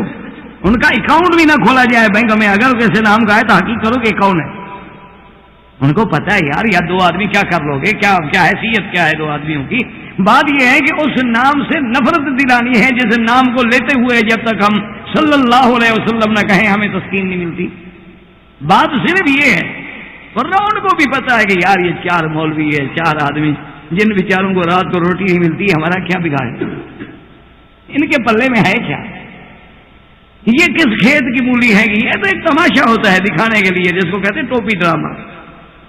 یہ تو ٹوپی ڈرامے ہوتے ہیں میرے بھائی، یہ کوئی حقیقت تھوڑی ہوتی۔ اچھا ادھر ہمارے مولوی ہیں، وہ بھی جناب لنگر کس کے آ جاتے ہیں، ہاں مٹا دیں گے۔ کیا کیا مٹا دو گے بھائی؟ تم تو بپسی نہیں بنا سکتے، مٹا کیا دو گے؟ پاگل بنایا ہوا ہے مولوی نے، جوش دیا ہاں کرتے کیا کیا کرتے۔ ایک بس میں جو مسافر بیٹھے ہوئے ہیں جن میں مارا تھا وہی لوگ ہیں۔ ہمارے ان لوگوں نے دماغ بچوں کے ان کو غلط ایکسپلائٹ کر کے ایسا خراب کر دیا ہے نعوذ باللہ کہ پورے عالم میں ہم رسوائی کا ذریعہ بن گئے۔ یہ کوئی طریقہ تو نہیں۔ سرکار دو جہاں نے 13 سال تک صحابہ نے مار برداشت کی ہے کفار قریش کی، ایک تھپڑ بھی جواب میں نہیں مارا۔ تو ہمیں سبق کیا ملا؟ کیوں نہیں حضور پاک نے جہاد کیا؟ اس وقت دعا مانگتے، بدر میں جبریل اتر سکتا ہے، مکے میں نہیں اتر سکتا تھا، راستہ بھول جاتا نہیں۔ اگر بدر میں فرشتے اتر سکتے ہیں اور حضور دعا مانگتے کہ مکے میں ایک فرشتہ ہے، سارے ابو جہل کمپنی کو پکڑ کے اٹھا کے پھینکتا، ان کا وجود ہی نہ ملتا۔ لیکن 13 سال مار برداشت کی اور جہاد کب کیا؟ اذن للذین یقاتلون بانہم ظلموا، جب مظلوم بن کے ہجرت کر کے مدینے گئے، جب طاقت بنی پھر اللہ کے پیغمبر آئے، سلو کرنی پڑی، واپس جانا پڑا، چلے گئے، فتح مکہ پہ جب آئے تو ایک قوت بن کے آئے۔ تو اگر آپ کو اللہ قوت دے، اسلام کو قوت دے، مسلمانوں کو قوت دے، آپ کو علم دے، آپ کو ٹیکنالوجی دے، پہلے آپ اپنی وہ قوت پیدا کریں۔ یہ تو نہیں کہ ایک ایک آدمی جا کے لڑ پڑے گا تو کیا ہو جائے گا۔ یہ تو نعوذ باللہ الٹا فساد فی الارض کے ذمہ دار بن جاؤ، الٹا ہمارے ذمہ الزامات کی ایک بلا وجہ لسٹ لگ جائے۔ تو بہرحال جناب اب دیکھیں کہ حضرت موسیٰ علیہ السلام کے بارے میں جب اس نے کہا کہ یہ اس نے 2 صفتیں، القوی الامین، یہاں سے علماء نے فرمایا یاد رکھو کہ اگر ہم قرآن کو سمجھتے نا اور ملازم رکھتے وقت 2 چیزوں کا خیال رکھتے، ایک تو القوی کے کام پر اس کو قوت بھی ہو، اور دوسری بات یہ ہے کہ امانت والا بھی ہو۔ اب یہ تھا نا ہمارے ہاں ایک منسٹر بنایا تھا، انہوں نے ہیلتھ منسٹر، خود ٹی بی پیشنٹ۔ میں نے بعد میں پوچھا ان کا یار اس مریض کو ضروری وزیر صحت بنانا ہے؟ انہوں نے کہا اسی لیے تو بنایا، بیچارے کا علاج ہو جائے گا، باہر چلا جائے گا، دورے پہ علاج ہو جائے گا۔ میں کہا اسی لیے تو بنایا ہے ہمیں پتہ نہیں ہے کہ بیمار ہے، اسی لیے بیچارے کو بنایا. انہوں نے کہا یہ نوازنے کا طریقہ ہوتا ہے، کسی بیمار کو باہر بھیج دیا اور اس بہانے سے علاج ہو جائے گا، اس کا مفت میں سرکاری خرچ میں ڈھیلا بھی نہیں لگے گا اور VVIP کی ٹریٹمنٹ ہو جائے گی. تو بہرحال مقصد یہ ہے میرے کہنے کا کہ دو چیزیں، اور ایک وہ چیز جو موسیٰ علیہ السلام نے کہی تھی کہ اجعلنی علی خزائن الارض انی حفیظ علیم، کہ مجھے عہدہ دے دو اگر تو میں جاننے والا بھی ہوں اور حفاظت کرنے والا بھی ہوں. تو اگر ان چار چیزوں پہ نظر رکھی جائے تو آپ کو کبھی ملازم سے دھوکہ نہیں ملے گا. ایک وہ حفاظت کرنے والا ہو، اس کام کو جانتا ہو، طاقت بھی رکھتا ہو اور امانت والا. تو باپ نے پوچھا تمہیں کیسے پتا ہے کہ وہ امین؟ نے کہا ابا جان سیدھی سی بات ہے کہ جو پتھر 10 آدمیوں سے نہ اٹھ سکے اکیلا موسیٰ علیہ السلام اٹھا دے تو کبھی نہیں ہے. اور باقی رہی امین کی بات کہ نوجوان ہو، صحت ہو، طاقت ہو، اور میری بھی جوانی کا دور ہو، اور جو بندہ مجھے آگے نہ چلنے دے کہ میرے بدن پہ میرے سراپا پہ بھی نظر نہ پڑے، کہا میں آگے چلوں گا تم پیچھے چلو، اس سے بڑا بھی کوئی امانت والا ہوگا جو میرے بدن پہ نظر ڈالنا بھی نہیں چاہتا. تو انہوں نے کہا کہ ٹھیک ہے، فوراً راضی ہو گئے. اور اس کے بعد انہوں نے حضرت موسیٰ علیہ السلام کہا کہ انی اريد ان انکح ابنتی ہاتین، کہ میں ان دو میں سے کسی ایک بیٹی کا آپ سے نکاح کرنا چاہتا ہوں، لیکن شرط یہ ہے کہ تمہیں میرے پاس جو ہے 8 سال یا 10 سال رہ کے پھر یہ میرے بکریاں وغیرہ یہ کام شام سب کرنے پڑیں. اب علماء نے یہاں بہت بڑی بحثیں لکھی ہیں کہ کیا یہ کام کرنا جو ہے حق المہر کا عوض ہو سکتا ہے یا نہیں. اس کی ہمیں بحث کی ضرورت ہی کیا ہے، وہ تو زمانہ موسیٰ علیہ السلام کا، اس وقت کی شریعت الگ، شریعت محمد مصطفیٰ الگ، تو ایسی ابحاث میں پہلے ہمیں پڑھنے کی کیا ضرورت. اچھا دوسری بات یہ ہے کہ جب آپ کسی کو ملازم رکھیں گے تو تنخواہ بھی دیں گے کہ نہیں دیں گے، تو آخر 8 سال کی تنخواہ کتنی بنے گی؟ تو اگر وہ تنخواہ حق المہر بن جائے تو جھگڑا کیا ہے؟ تو بہرحال موسیٰ علیہ السلام نے قبول فرما لیا. تو علماء نے لکھا ہے کہ دراصل یہ اس عورت کی عظمت تھی اور عقل تھا کہ موسیٰ علیہ السلام کو پہچان گئی کہ القوی الامین، اور پھر اسی کی بیوی بنی، اور اللہ نے موسیٰ علیہ السلام کو پھر رسالت سے اور اللہ پاک نے پیغمبری سے نوازا.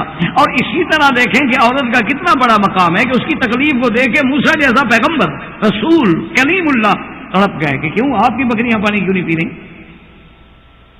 تو اللہ تبارک و تعالیٰ نے عورت کو اسلام میں کتنی بڑی عزتوں سے نوازا ہے اور کتنے بڑے مقام سے نوازا ہے کہ موسیٰ علیہ السلام پانی پلا رہے ہیں تاکہ بچیوں کو تکلیف نہ ہو، عورتوں کو تکلیف نہ ہو. اور پھر اندازہ کریں کہ عورت کی عفت و عظمت کتنی بڑی بلند ہے کہ اللہ کا نبی 8 سال یا 10 سال ڈیوٹی کرے. 8 سال کسی کی ملازمت کرنا آسان بات، لیکن اللہ نے باقاعدہ قرآن میں لکھا ہے کہ اب میں انی اريد ان انکحک احدی ابنتی ہاتین علی ان تأجرنی 8 حجج فإن أتممت 10 فمن عندك وما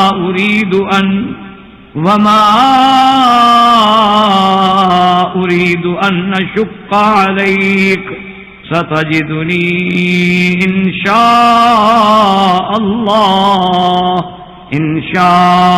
الله من الصالحين. حضرت شعیب نے فرمایا کہ موسیٰ علیہ السلام 8 سال، اور اگر تم اپنی مہربانی سے 10 سال پورے کر دو تو تیرا احسان ہوگا. اور یاد رکھے میں تمہیں زیادہ مشقت میں نہیں ڈالوں گا، میں زیادہ تمہاری پریشانی کا باعث نہیں بنوں گا، بلکہ اللہ کو منظور ہے تو تم مجھے اچھے لوگوں میں پاؤ گے. حضرت موسیٰ علیہ السلام نے قبول کر لیا. فرمایا قال ذلك بینی وبینک ایما الاجلین قضیت فلا عدوان علی واللہ علی ما نقول وکیل. حضرت موسیٰ علیہ السلام نے فرمایا کہ شعیب مجھے آپ کی یہ شرط منظور ہے، لیکن یاد رکھو یہ میری مرضی ہوگی کہ 8 سال پورے کروں یا 10 سال پورے کروں، لیکن اس سارے قول پر میرا اللہ گواہ ہے کہ جو ہم کہہ رہے ہیں ہم اس پہ پورا اتریں گے. تو اللہ تبارک و تعالیٰ نے یہ شان بخشی ہے عورت کو کہ اللہ کا نبی اس کی حفاظت کے لیے بکریاں چرا.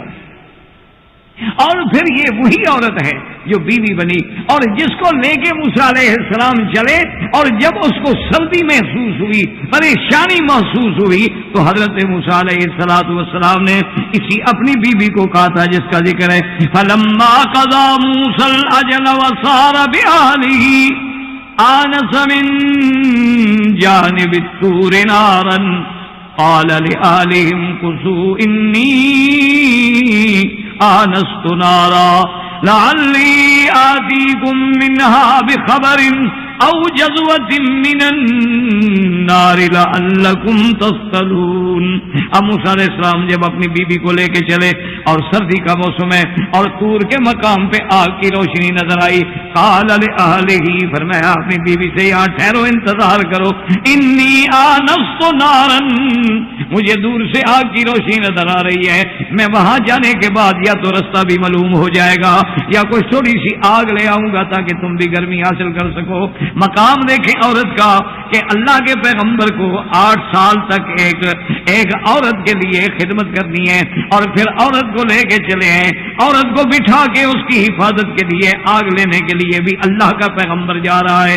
اب یہ ان کو علم نہیں تھا کہ یہ آگ تو نہیں ہے، یہ تو میرے اللہ تبارک و تعالیٰ کی قدرت کا کمال ہے اور مجھے نبوت ملنے والی ہے۔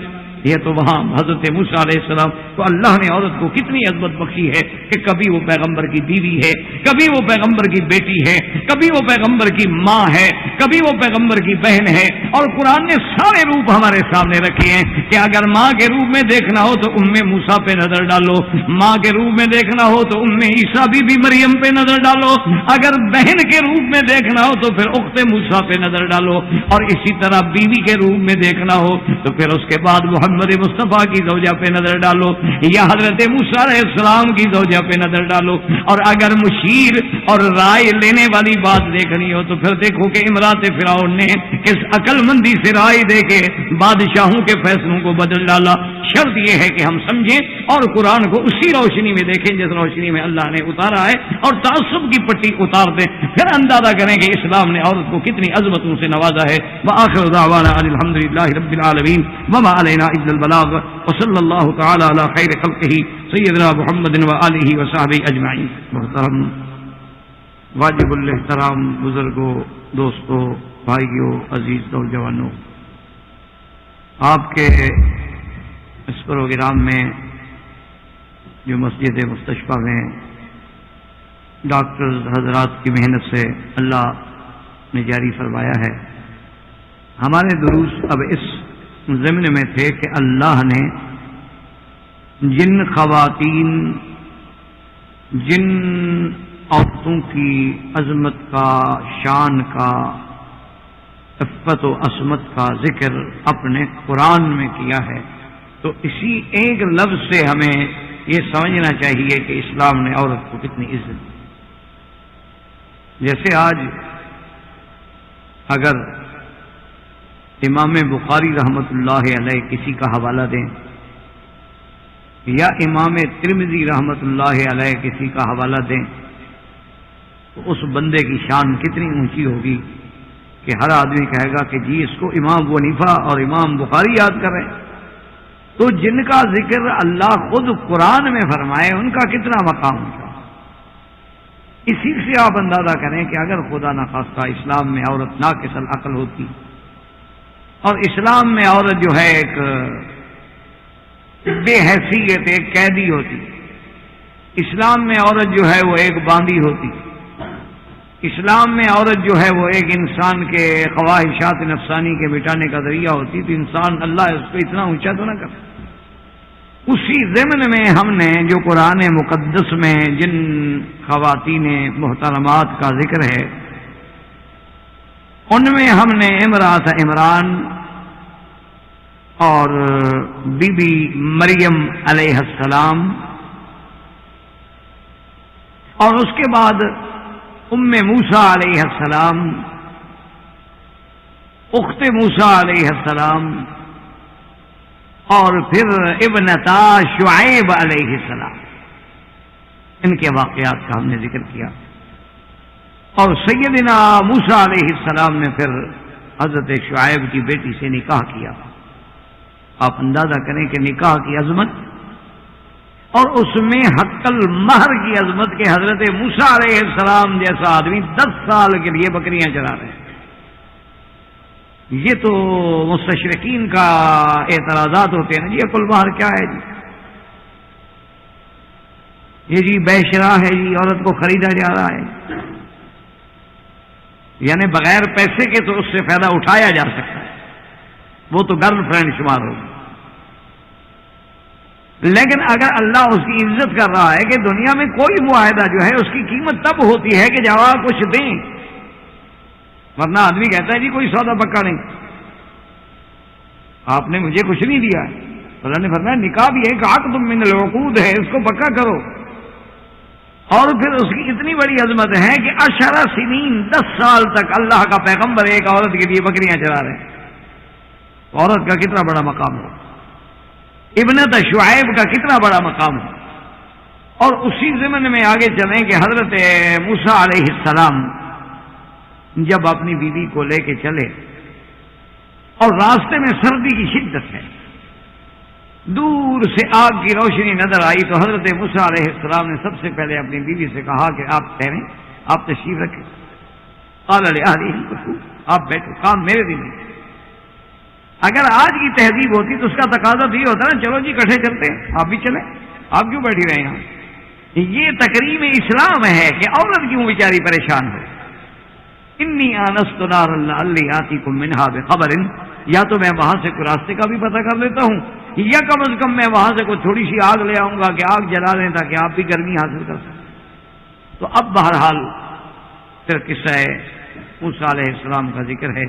اس کے بعد اللہ نے ان کو مقام رسالت سے سرفراز فرمایا، اللہ نے ان کی دعوت سے ان کے بھائی سیدنا ہارون علیہ السلام کو نبوت سے سرفراز فرمایا، اور اللہ نے دونوں کو حکم عطا فرمایا کہ اب آپ فرعون کے پاس جائیں اور ان کو دعوت۔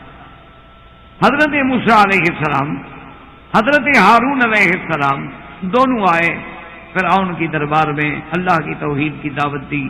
فرعون بدبخت اپنی باتوں پہ اڑا رہا اور اپنی قوم کو بھی دھوکے میں ڈالنے کے لیے کہنے لگا کہ یہ جادوگر لوگ ہیں، یہ جادو سے ڈرانا چاہتے ہیں، یہ جادو سے ہمیں ملک سے نکالنا چاہتے ہیں، تو ہم ان کا مقابلہ کرتے ہیں، ہم بھی اپنے۔ انہوں نے کہا ٹھیک ہے آپ بھی اپنا حکم دیں اور جادوگروں کو بلا لیں۔ تو جادوگروں کو بلایا گیا۔ اب یہ سارے واقعات الحمدللہ چونکہ قصص الانبیاء میں پڑھ چکے ہیں، سن چکے ہیں، اب ان کو دہرانے کا ہمارا موضوع بھی نہیں۔ تو ایک دن جو ہے وہ مقرر کر دیا گیا۔ اس ایک دن میں یہ طے ہوا موسیٰ علیہ السلام کے ساتھ کہ بھئی آپ بھی آ جائیں اور ہم اپنے جو ساحرین ہیں ان کو بلائیں گے، تو مقابلہ ہوگا اور پھر پتہ لگے گا کہ کون غالب ہے اور کون مغلوب ہے۔ تو بہرحال اب یہاں سے دیکھیں کہ موسیٰ علیہ السلام جب آئے ہیں دوبارہ تو امرأۃ فرعون، وہ فرعون کی بیوی جس نے سیدنا موسیٰ علیہ السلام کو سب سے پہلے گود میں لیا تھا، جس نے سیدنا موسیٰ علیہ السلام کو صندوق سے نکال کے قرۃ عین لی ولک، اس لیے علماء نے لکھا ہے کہ عورت کی عقل مندی دیکھو، عورت کا مقام دیکھو کہ موسیٰ علیہ السلام ابھی تو دودھ پینے والے بچے ہیں، لیکن وہ ان کی پیشانی، ان کا چہرہ، ان کا مہرہ، ان کی آنکھیں، ان کے انداز کو دیکھ کے بیوی پہچان گئی کہ اس بچے میں کوئی نہ کوئی شان ہے، یہ تو مقام ہے نا۔ اسی لیے جیسے کہ بعض آثار میں اور روایات میں آتا ہے کہ سیدنا ابو بکر پہ جب ایک دن ان کے والد ناراض ہوئے، غصے میں آ گئے کہ اس نے میرے بت کو توڑ دیا ہے، تو حضرت ابو بکر کی والدہ نے کہا ابی قحافہ سے کہ میرے بیٹے ابی بکر کو کچھ نہ کہنا، ان ابنی ھذا لہ شان، یہ میرے بیٹے کا کوئی اللہ کوئی مقام دیں گے، عظمت والا بیٹا۔ حالانکہ ابھی تو حضور پاک نے نبوت کا دعویٰ نہیں کیا، ابو بکر مسلمان نہیں ہوئے، لیکن عورت کی دور اندیشی دیکھیں، عورت کی پہچان دیکھیں، کہا ان ابنی ھذا لہ شان، یہ میرا بیٹا ہے، اس کا کوئی مقام ہے اللہ کے۔ ابو قحافہ کہنے لگا کیا ہے؟ میرے خدا کو توڑ دیا، میرے بت کو توڑ دیا، اس نے اتنی بڑی زیادتی کی اور آپ کہتے ہیں میں کچھ نہ کہوں۔ اس نے کہا بالکل کچھ نہ کہو، یہ کوئی شان والا بچہ ہے کہ جب یہ میرے بطن میں تھا اور میں ایک دن ایک وادی سے گزر رہی تھی تو میں نے ایک آواز سنی تھی کہ ابشری یا امت اللہ بالتحقیق، اے اللہ کی باندی تمہیں مبارک ہو، تیرے پیٹ کے اندر جو بچہ ہے نا، تیرے بطن کے اندر جو بچہ ہے اس کا اتنا بڑا مقام ہے، فی السماء اسمہ صدیق وہو للنبی یکون رفیق، کہ وہ آسمانوں میں صدیق کے لقب سے ملقب ہے اور ایک نبی پیدا ہوگا جس کا یہ رفیق بنے گا۔ تو بی بی آسیہ، فرعون کی بیوی جو ہے ان کا نام تھا آسیہ بنت مزاحم، یہ بھی بادشاہوں کی بیٹی، کیونکہ فرعون ایک بہت بڑا بادشاہ تھا، تو بادشاہ نے اپنے ہم پلہ رشتہ کیا ہوا تھا. تو آسیہ بنت مزاحم جو ہے یہ فرعون کی بیوی تھی، اور اس زمانے میں کوئی کافر کا یا مسلمان کا یہ نکاح کا یہ تو کوئی تصور بھی نہیں تھا. تو حضور پاک زمانے میں بھی کافر اور مسلمان عورتوں کے نکاح ہوتے تھے، حتیٰ کہ حضور صلی اللہ علیہ وسلم نے اپنی بیٹیوں کے نکاح جو ہیں وہ کافروں سے کیے. آپ کے رشتے دار تھے وہ کافر، کیونکہ اس وقت تو منع تھی نہیں. تو بی بی آسیہ بنت مزاحم یہ فرعون کی بیوی ہیں، جنہوں نے حضرت موسیٰ علیہ السلام کو گود میں لیا اور کہا کہ میرے آنکھوں کی ٹھنڈک ہے، اور پھر گھر میں رکھا، اس کو پاس یعنی ان کی پرورش کی، ان کی نگہداشت کی، حتیٰ کہ موسیٰ علیہ السلام جوان ہو گئے، شباب پہ آ گئے، اور وہ واقعہ آیا اور موسیٰ علیہ السلام مصر چھوڑ کے بھاگ گئے، خائف سے فرار ہو گئے اور حضرت شعیب کے پاس پہنچے. اب جب موسیٰ علیہ السلام واپس آئے تو آخر وہ تو ملکہ ہے، اس کو بھی تو پل پل کی خبر پہنچ رہی ہے، اور وہ ایک ایک پل جناب اس نے تو پھر نوکرانیوں کی ڈپٹی لگا رہے. مجھے بتاؤ میرا موسیٰ کیا کیا رہا ہے، کیوں بیٹا ہے پالا ہے اس نے. تو انہوں نے بتایا کہ موسیٰ علیہ السلام نے تو چیلنج کر دیا ہے فرعون کو. اس نے کہا موعدکم یوم الزینہ، کہ تمہارے جو عید کا دن ہے نا اسی دن آپ کا ہمارا مقابلہ ہوگا. میں نے کہا کہ موسیٰ نے فرعون کو، اس کے پاس کوئی لشکر ہے؟ کوئی نہیں، ایک بھائی ہے، ایک آپ ہے، ایک لاٹھی ہے. اللہ کے پیغمبروں کے پاس تو یہ کچھ ہوتا ہے. آج بھی فقیروں کے پاس کیا ہے؟ آج بھی فقیروں کا یہی حال ہوتا ہے کہ بس جناب ایک بوریا، ایک بستر اور ایک لاٹھی. وہ کبھی ٹیک لگا لی، کبھی گٹری لٹکا لی، کبھی جناب راستے سے کوئی چیز ہٹا لی. تو اب بھی آسیہ ایک ایک پل کی خبر، اور پریشان بھی ہیں کہ موسیٰ علیہ السلام بچپن میں تو اللہ نے بچا دیا، جوانی میں بھی اللہ نے بچا دیا، ان کے ہاتھوں سے ایک بندہ بھی مارا گیا پھر بھی اللہ نے بچا دیا. چلو موسیٰ علیہ السلام بچ تو گئے، لیکن اب وہ خود آ گئے اس شیر کی کچھار میں مقابلہ کرنے کے لیے دوبارہ. تو کوئی بات ضرور ہے فرعون کو چیلنج کرنا فقیروں کا، یہ کوئی ایسی ویسی بات نہیں. کچھ تو ہے کہ میں پھر سے ممولے کو لے کر شاہی سے لڑانے آیا ہوں، یہ کوئی بات ہے کہ موسیٰ علیہ السلام آ کے فرعون وقت کو چیلنج کریں. یہی حق والوں کی پہچان ہوتی ہے. یہ جو ہوتے ہیں نا جی خوش آمدید ہو تو درباری ہوتے ہیں، درباری راگ بھی ہوتا ہے نا گانے والا، وہ تو درباری لوگ ہوتے ہیں، سرکاری لوگ ہوتے ہیں. اصل حق والے تو یہ ہوتے ہیں نا کہ لا یخافون فی اللہ لومۃ لائم، اللہ کے سوا کسی کا ڈر نہیں. اب جب مقابلہ آ گیا تو بیوی صاحبہ انتظار میں بیٹھے، اور اللہ کی شان دیکھیں گے. موسیٰ علیہ السلام جب آئے اور جادوگر آئے، وہ تو ہزاروں کی تعداد میں تھے، اور جناب انہوں نے رسیاں ڈالی اور سانپ بن کے دوڑ رہے ہیں. موسیٰ علیہ السلام سوچ رہے ہیں کہ عجیب بات ہے کہ انہوں نے بھی وہی جادو بنا دیا ہے جو میں نے لکڑی ڈالنی ہے تو وہ بھی تو سانپ بن جاتی ہے. اب لوگ دیکھیں گے یہ تو 70,000 سانپ بنا ہوا ہے، اس لیے دل میں کچھ خوف کر رہے ہیں. اللہ نے حکم فرمایا موسیٰ علیہ السلام کس بات سے؟ فَأَوْحَيْنَا إِلَى مُوسَىٰ أَنْ أَلْقِ عَصَاكَ فَإِذَا هِيَ تَلْقَفُ مَا يَأْفِكُونَ فَوَقَعَ الْحَقُّ وَبَطَلَ مَا كَانُوا يَعْمَلُونَ. اللہ نے وحی بھیجی کہ موسیٰ علیہ السلام کیوں آپ گھبرا، آپ اپنی لکڑی تو ڈالیں، آپ کو جو ہم نے معجزہ دیا ہے آپ اپنی لکڑی ڈال کے ذرا تجربہ تو کریں. فَإِذَا هِيَ تَلْقَفُ مَا يَأْفِكُونَ، جب آپ نے لکڑی ڈالی تو لکڑی اتنا بڑا اژدہا بنا. صرف اژدہا نہیں بنا، ان نے جو جھوٹے سانپ بنائے تو سب کو نکل گیا. اب جب سب کو نکلا تو وہ جادوگر جو تھے نا جی وہ سمجھ گئے، انہوں نے کہا کہ یہ جادو نہیں ہوتا. فَغُلِبُوا هُنَالِكَ فَانقَلَبُوا صَاغِرِينَ وَأُلْقِيَ السَّحَرَةُ ساجدین قالوا آمنا برب العالمین. اس لیے علماء کہتے ہیں کہ علم ہوتا ہے، چاہے غلط بھی کیوں نہ ہو، علم ہوتا ہے، جہل کچھ بھی نہیں ہوتا. کل شیء شیء والجہل لیس بشیء. علم جو ہے چاہے جادو کا علم حرام ہے، لیکن اس کے ذریعے وہ فوراً پہچان گئے کہ موسیٰ علیہ السلام نے جو لکڑی ڈالی ہے جادو نہیں. وہ سجدے میں گر گئے، ایمان لے آئے، اور بیٹی کو خبر ملی، انہوں نے کہا موسیٰ علیہ السلام غالب آ گئے اور سارے جتنے جادوگر سے مسلمان ہو گئے. تو بیوی نے کہا کہ میں بھی اسلام لے آئی موسیٰ علیہ السلام کے دین. تو بیوی آسیہ جو ہیں وہ بھی مسلمان. اب بات چلتی رہی اور چلتی رہی اور چلتی رہی. اتفاق دیکھیں، آزمائش جب آتی ہے نا جی تو پھر ایمان والوں پہ ہی آزمائشیں آتی. فرعون کی بیٹی کی ایک مشاطہ تھی جو اس کے غسل کا اور بال سنوارنے کا اور میک اپ کا اور یہ خدمات سر انجام دیتی تھی، جیسے آج کل بیوٹی پارلر سے. تو ایک دن وہ مشاطہ جو تھی فرعون کی بیٹی کے بال سنوار رہی ہے، اس کے ہاتھ سے کنگھی گر گئی. جب اس کے ہاتھ سے کنگھی گری تو اس نے فوراً کہا کہ اعوذ باللہ. تو فرعون کی بیٹی نے سنا اللہ کا لفظ، جب سنا تو کہا کہ کیا مقصد ہے تمہارا، کس کی پناہ پکڑی ہے تم نے؟ اس نے کہا خدا کی، اللہ کی. تو اس نے کہا حل عندک رب سوا ابھی، میرے خدا کے علاوہ بھی کوئی خدا ہے؟ میرے باپ کے علاوہ بھی کوئی خدا ہے؟ اس نے کہا کہ ہاں. اس نے کہا ہے ربی ورب کے ورب ابو کے ورب العالمین، جو میرا بھی خدا ہے، تیرا بھی خدا ہے، تیرے باپ کا بھی خدا ہے، ساری کائنات کا خدا. اللہ تو وہ ہے، یہ کیا ہے تمہارا باپ؟ یہ تو بندہ ہے. تو غصے میں آ کے ابنت فرعون نے تھپڑ مارا.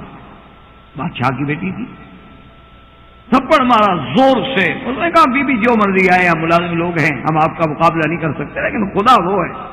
یہ کیا ہے؟ انسان ہے، مخلوق ہے. یہ کیسے خالق بن سکتا؟ مخلوق مخلوق ہوتی ہے، خالق خالق ہوتا ہے. الہ تو اللہ کی ذات ہے. یہ تمہارا باپ ہے، انسان ہے. یہ کھانے کا محتاج ہے، پینے کا محتاج ہے، بیوی کا محتاج ہے، بچوں کا محتاج ہے. اللہ تو کسی کا محتاج نہیں، وہ تو لم یلد ولم یولد ہے. تو بہرحال یہ رپورٹ جو تھی فرعون کو دی گئی کہ بھئی آپ کے تو گھر میں وہ مشاطہ مسلمان ہیں، آپ لوگوں کو قتل کرتے پھر رہے ہیں، آپ لوگوں پر دباؤ ڈالتے پھر رہے ہیں، اور آپ کے گھر کے اندر تو اسلام پہنچا ہوا ہے. آج بھی آپ دیکھ لیں پوری دنیا کا کفر جو ہے اپنی قوت میں بدمست ہو کر فیل بدمست کی طرح دن دن آ رہا ہے، لیکن اللہ کی رحمت سے ان کے گھر میں اسلام ابھر رہا ہے. کیوں؟ الحق کو یعلو ولا یعلی، حق نے غالب رہنا ہے. تو بادشاہ فرعون جوش میں آ گیا. اس نے کہا بلاؤ. اسی وقت بلایا گیا. اس نے کہا کہ تم کیا کہتی ہو؟ میں خدا نہیں ہوں. نے کہا بالکل نہیں، تم انسان خدا کہتے ہو؟ خدا روٹی کھاتا ہے، خدا حمام میں جا کے اپنے بول و براز میں بیٹھے رہتے ہیں، اچھے خدا ہو. تمہاری تو ہوا بند ہو جائے رفیع امان اللہ، اچھے خدا ہو تم. یہ کیا ہے؟ دربار یا دولت؟ یہ تو عارضی چیز. اس نے کہا اچھا تو کون خدا ہے؟ اس نے کہا جس نے ساری کائنات کو پیدا کیا وہ تیرا بھی خدا ہے، تو نہیں مان رہا بدبخت، لیکن وہ سب کا الہ ہے. اس نے حکم دیا کہ اس کو سزا دی جائے اور پتہ کرو کہ کوئی اور بھی مسلمان ہے. تو بعض مورخین نے لکھا ہے کہ اسی سے یہ کمزوری بھی، کمزور پہلو بھی نکلا کہ تمہاری تو بیوی مسلمان ہو چکی ہے، تم خادمہ کو تو ڈانٹ رہے ہو، اس کو تو سزائیں دے رہے ہو، پہلے اپنی بیوی کا تو پتہ کرو. تمہاری تو ملکہ جو ہے وہ خود مسلمان ہو چکی ہے، موسیٰ علیہ السلام پر ایمان لا چکی ہے. اب فرعون تو اور کھول گیا نا جی. اس کی تو گویا کہ آپ یوں سمجھے نا کہ اللہ معاف کرے جیسے آگ پہ پیٹرول ڈال دے یا کسی کی زخموں پہ مرچ ڈال دے. وہ تو اور غصے میں آیا اور آ کے بلایا بی بی آسیہ کو. کہنے لگا مجھے پتہ چلا ہے کہ تم اسلام لے آئیے. اس نے کہا اگر پتہ چلا ہے تو ٹھیک چلا ہے، میں مسلمان. یہ ہے ایمان. آپ کا ہمارا ایمان بھی تو ہے نا ماشاءاللہ. بس اللہ کرے کلمے پہ موت آ جائے، شاید بچ جائیں، ورنہ پلے کچھ نہیں. اللہ اپنی قدرت سے آخری وقت میں زبان پہ کلمہ توحید جاری کر دے اور اس سے نجات مل جائے تو قادر ہے. فرعون جب غصے میں آیا، پتہ ہے وہ سزا کیسے ہوا؟ فرعون ذی الاوتاد، میخوں والا فرعون. علماء نے لکھا ہے کہ وہ بدبخت ایسے سزا دیتا تھا کہ دیواروں کے ساتھ کھڑا کر کے ہاتھوں میں اور پاؤں میں میخیں گڑوا دیتا تھا، یا زمین پہ لٹا دیتا تھا اور ہاتھوں میں میخیں زمین میں گاڑ دو، ادھر بھی میخ لگا دو، پاؤں میں بھی میخ لگا دو، اور اوپر ایک بہت بڑا پتھر جو ہے وہ منجنیق پہ لٹکا دیتا تھا کہ اب بات کرو. اگر وہ اسی پہ مصر رہے تو آخر میں پھر پتھر وہ اتنا زور سے گرتا تھا کہ آدمی بالکل ریزہ ریزہ ہو جاتا تھا، پسک رہے. اندازہ کریں اس بی بی کا، اس کی عظمت کا، جس کا ذکر اللہ کا قرآن کا کہ ملکہ ہو، اتنی بڑے بادشاہ کے محل میں رہنے والی، پرورش پانے والی، اور خود بھی بادشاہوں کی اولاد ہو. اب ہاتھوں میں میخیں ہیں اور پاؤں میں میخیں لگی ہوئی ہیں اور دھوپ میں پڑی ہے، اور اوپر جو ہے وہ پتھر لٹکا دیا گیا ہے. اور فرعون کہتا ہے کہ ہاں انکار کرو، من ربو کے، تیرا رب کون ہے؟ اس نے کہا ربی اللہ، میرا رب اللہ ہے، تو نہیں، تو بندہ ہے. اسی کو قرآن کہتا ہے اذ قالت رب ابن لی عندک بیتا، اذ قالت رب ابن لی عندک بیتا فی الجنت ونجنی من فرعون وعملہ ونجنی من القوم الظالمین۔ اب بی بی دعا کر رہی ہے کہ میرا مولا مہربانی فرما لے، یہ نہیں کہتی کہ اللہ مجھے بچا لے، ورنہ اللہ تو قادر ہے، کہتی ہے مولا مجھے اب اسی دین پہ موت قبول ہے، کیوں زندہ رہوں گی تو کوئی فائدہ نہیں ہے، صرف مجھے جنت میں اپنے پاس گھر دے دے، اب یہ بحال مجھے نہیں چاہیے، اب جنت کے بحال چاہیے، اب دنیا نہیں، اب آخرت پہ نظر۔ اذ قالت رب ابن لی عندک بیتا فی الجنہ وَنَجِّنِي مِن فِرْعَوْنَ وَعَمَلِهِ۔ مفسرین فرماتے ہیں کہ اس نے دعا مانگی اللہ مجھے فرعون اور اس کے عمل یعنی اس کا عقیدہ اس کا چلن، اللہ اس سے مجھے نجات دے اور اس ظالم قوم سے بھی مجھے نجات عطا فرما۔ یہاں بی بی دعا کر رہی ہے، اب یہ ہوتا ہے دعا کا وقت، ایسے دعا کرو بس دیکھو کیسے منظور ہوتی ہے کہ نہیں ہوتی۔ ہم تو صوفوں پہ بیٹھ کے دعا کرتے ہیں نا، ایئر کنڈیشن چلا کے دعا کرتے ہیں، ہم تو ماشاءاللہ کپڑوں پہ مٹی نہ لگے جھاڑ جھوڑ کے کھڑے ہوتے ہیں دعاؤں کے لیے۔ دعائیں کیوں کی جاتی ہیں؟ یہ فضا پیدا کر، یہ مظلومیت کا مقام پیدا کر، پھر جو اندر سے چیخ نکلتی ہے وہ سیدھی عرش پہ جاتی ہے۔ اتقِ ان دعوت المظلوم لیس بینہ وبین اللہ حجاب، کہ مظلوم کی آہ سے بچو، اللہ اور اس کے درمیان میں بھی کوئی پردہ کوئی نہیں ہوتا۔ جب دعا کر رہی اللہ نے حکم دیا جبرائیل حاضر بے جلیل میں سارے پردے ہٹا دو اور بی بی آسیہ کو جنت کا گھر دکھلا دو، ابھی گھر دکھلا دو، اسی حالت میں دکھلا دو، جنت تو موجود ہے، اور سارے پردے جبریل نے وہ آسمانی پردے جو تھے وہ حجابات ہٹا دیے گئے، اور بی بی کو نظر آ گیا کہ یہ بتا دیا گیا کہ ہذہ بیتک فی الجنہ، اور سب سے عندک بیتا فی الجنت، اور سب سے اونچا گھر جنت میں کس کا ہوگا؟ محمد مصطفیٰ۔ اللہ نے فیصلہ کر دیا کہ بی بی آسیہ تو نے میری توحید کے لیے قربانی دی ہے تو دنیا میں تو فرعون کی بیوی تھی لیکن قیامت میں محمد مصطفیٰ کی بیوی بنوگی۔ اتنی بڑی عظمت اللہ نے عطا فرمائی کہ بی بی آسیہ جو ہے ان کا جنت میں اللہ اپنے نبی محمد مصطفیٰ سے نکاح فرمائے، اور سب سے اونچا مقام جنت میں کس کا ہوگا؟ محمد رسول اللہ صلی اللہ علیہ وآلہ آلہ وصحبہ وسلم۔ یعنی اللہ کی مخلوق میں تمام انبیاء میں سب سے بڑا مقام جو ہے وہ تو حضور کا ہی ہے نا۔ اسی لیے بعض مورخین نے واقعات لکھے ہیں، کسی حدیث مبارک میں تو میری نظر سے نہیں گزرا، اللہ عالم، کہ ایک دن بی بی عائشہ صدیقہ اور بی بی سیدہ فاطمہ الزہرا رضوان اللہ تعالی علیہن اجمعین کے درمیان میں ایسے آپس میں بات چل پڑی، تو سیدہ فاطمہ الزہرا رضی اللہ تعالی عنہا نے فرمایا، کہنے لگی کہ بی بی عائشہ ویسے تو تم امہات المومنین ہو، میری ماں ہو، اللہ نے تمہیں اب امہات المومنین بنا دیا ہے، لیکن ناراض نہ ہوں، شان میرا زیادہ ہے، مرتبہ میرا زیادہ ہے، چاہے میں آپ کی بیٹی ہوں، چاہے آپ میری ماں بن گئی، لیکن اس کے باوجود آپ میرا مقابلہ نہیں کر سکتی۔ تو بی بی عائشہ نے کہا کہ لماذا یا فاطمہ، پوچھا کہ فاطمہ بیٹی کیا بات ہے؟ اس نے کہا کہ دیکھو بی بی عائشہ آپ کو جتنا شان ملے لیکن کیا کہیں گے فاطمہ بنت ابی بکر، کہ فاطمہ کون ہے؟ بھائی ابی بکر کی بیٹی ہے، یعنی حضور کے ایک خلیفہ کی بیٹی ہے، حضور کے ایک صحابی کی بیٹی ہے، لیکن جب میرا نام لکھا جائے گا تو فاطمہ بنت محمد، کہ فاطمہ کون ہے؟ محمد مصطفیٰ کی بیٹی ہے، تو تمہارا باپ چاہے لاکھ ابو بکر بن جائے لیکن محمد مصطفیٰ کا مقابلہ تو نہیں کر سکتا نا۔ تو جب فاطمہ بنت محمد ہوگا تو تم میرا کیسے مقابلہ کر سکتے؟ لیکن بی بی عائشہ تھی آ کے عالمہ ذکیہ فہیمہ، بی بی عائشہ نے کہا کہ سیدہ تیرے شان سے تو مجھے انکار ہے ہی نہیں، تیری عظمتوں کا تو مجھے انکار نہیں ہے، لیکن بیٹی آپ نے دنیا پہ غور کیا آخرت میں غور نہیں کیا۔ تو بی بی فاطمہ نے کہا کہ کیسے؟ اس نے کہا کہ جب قیامت کا دن ہوگا فاطمہ تم بڑے سے بڑا دور لگا کے علی کا ہاتھ پکڑو گی، میں تو محمد کا ہاتھ پکڑ کے کہاں بیٹھی ہوں، تو شان میرا اونچا ہوگا کہ تیرا اونچا ہوگا؟ میں تو حضور کے گھر میں ہوں گی اور تم علی کے گھر میں ہوگی، علی کا لاکھ مقام ہو جائے محمد مصطفیٰ کے برابر تو نہیں ہوگا نا۔ فضحکت فاطمہ، تو بی بی فاطمہ بھی ہنس پڑی، تو نے کہا کہ ہاں آپ نے یہ بات کی کہ آخرت میں تو ہر بیوی اپنے خاوند کے گھر میں جائے گی، تو لازمی بات ہے کہ میں تو حضرت علی کے گھر میں جاؤں گی اور آپ تو پھر محمد رسول اللہ کے گھر میں جائیں گے۔ تو یہ مقامات تھے عورتوں کے، ان خواتین محترمات کے، عزتوں کے کہ اللہ نے دنیا میں جنت کا گھر دکھلا دیا۔ اب اسی طرح دیکھیں کہ جب ہم ایک تو ان خواتین کا بات کر رہے ہیں جن کا ذکر قرآن میں ہے الحمدللہ، اور دوسرا سیدنا موسیٰ علیہ السلام، اور بی بی مریم کون ہے؟ یعنی ام عیسیٰ علیہ السلام۔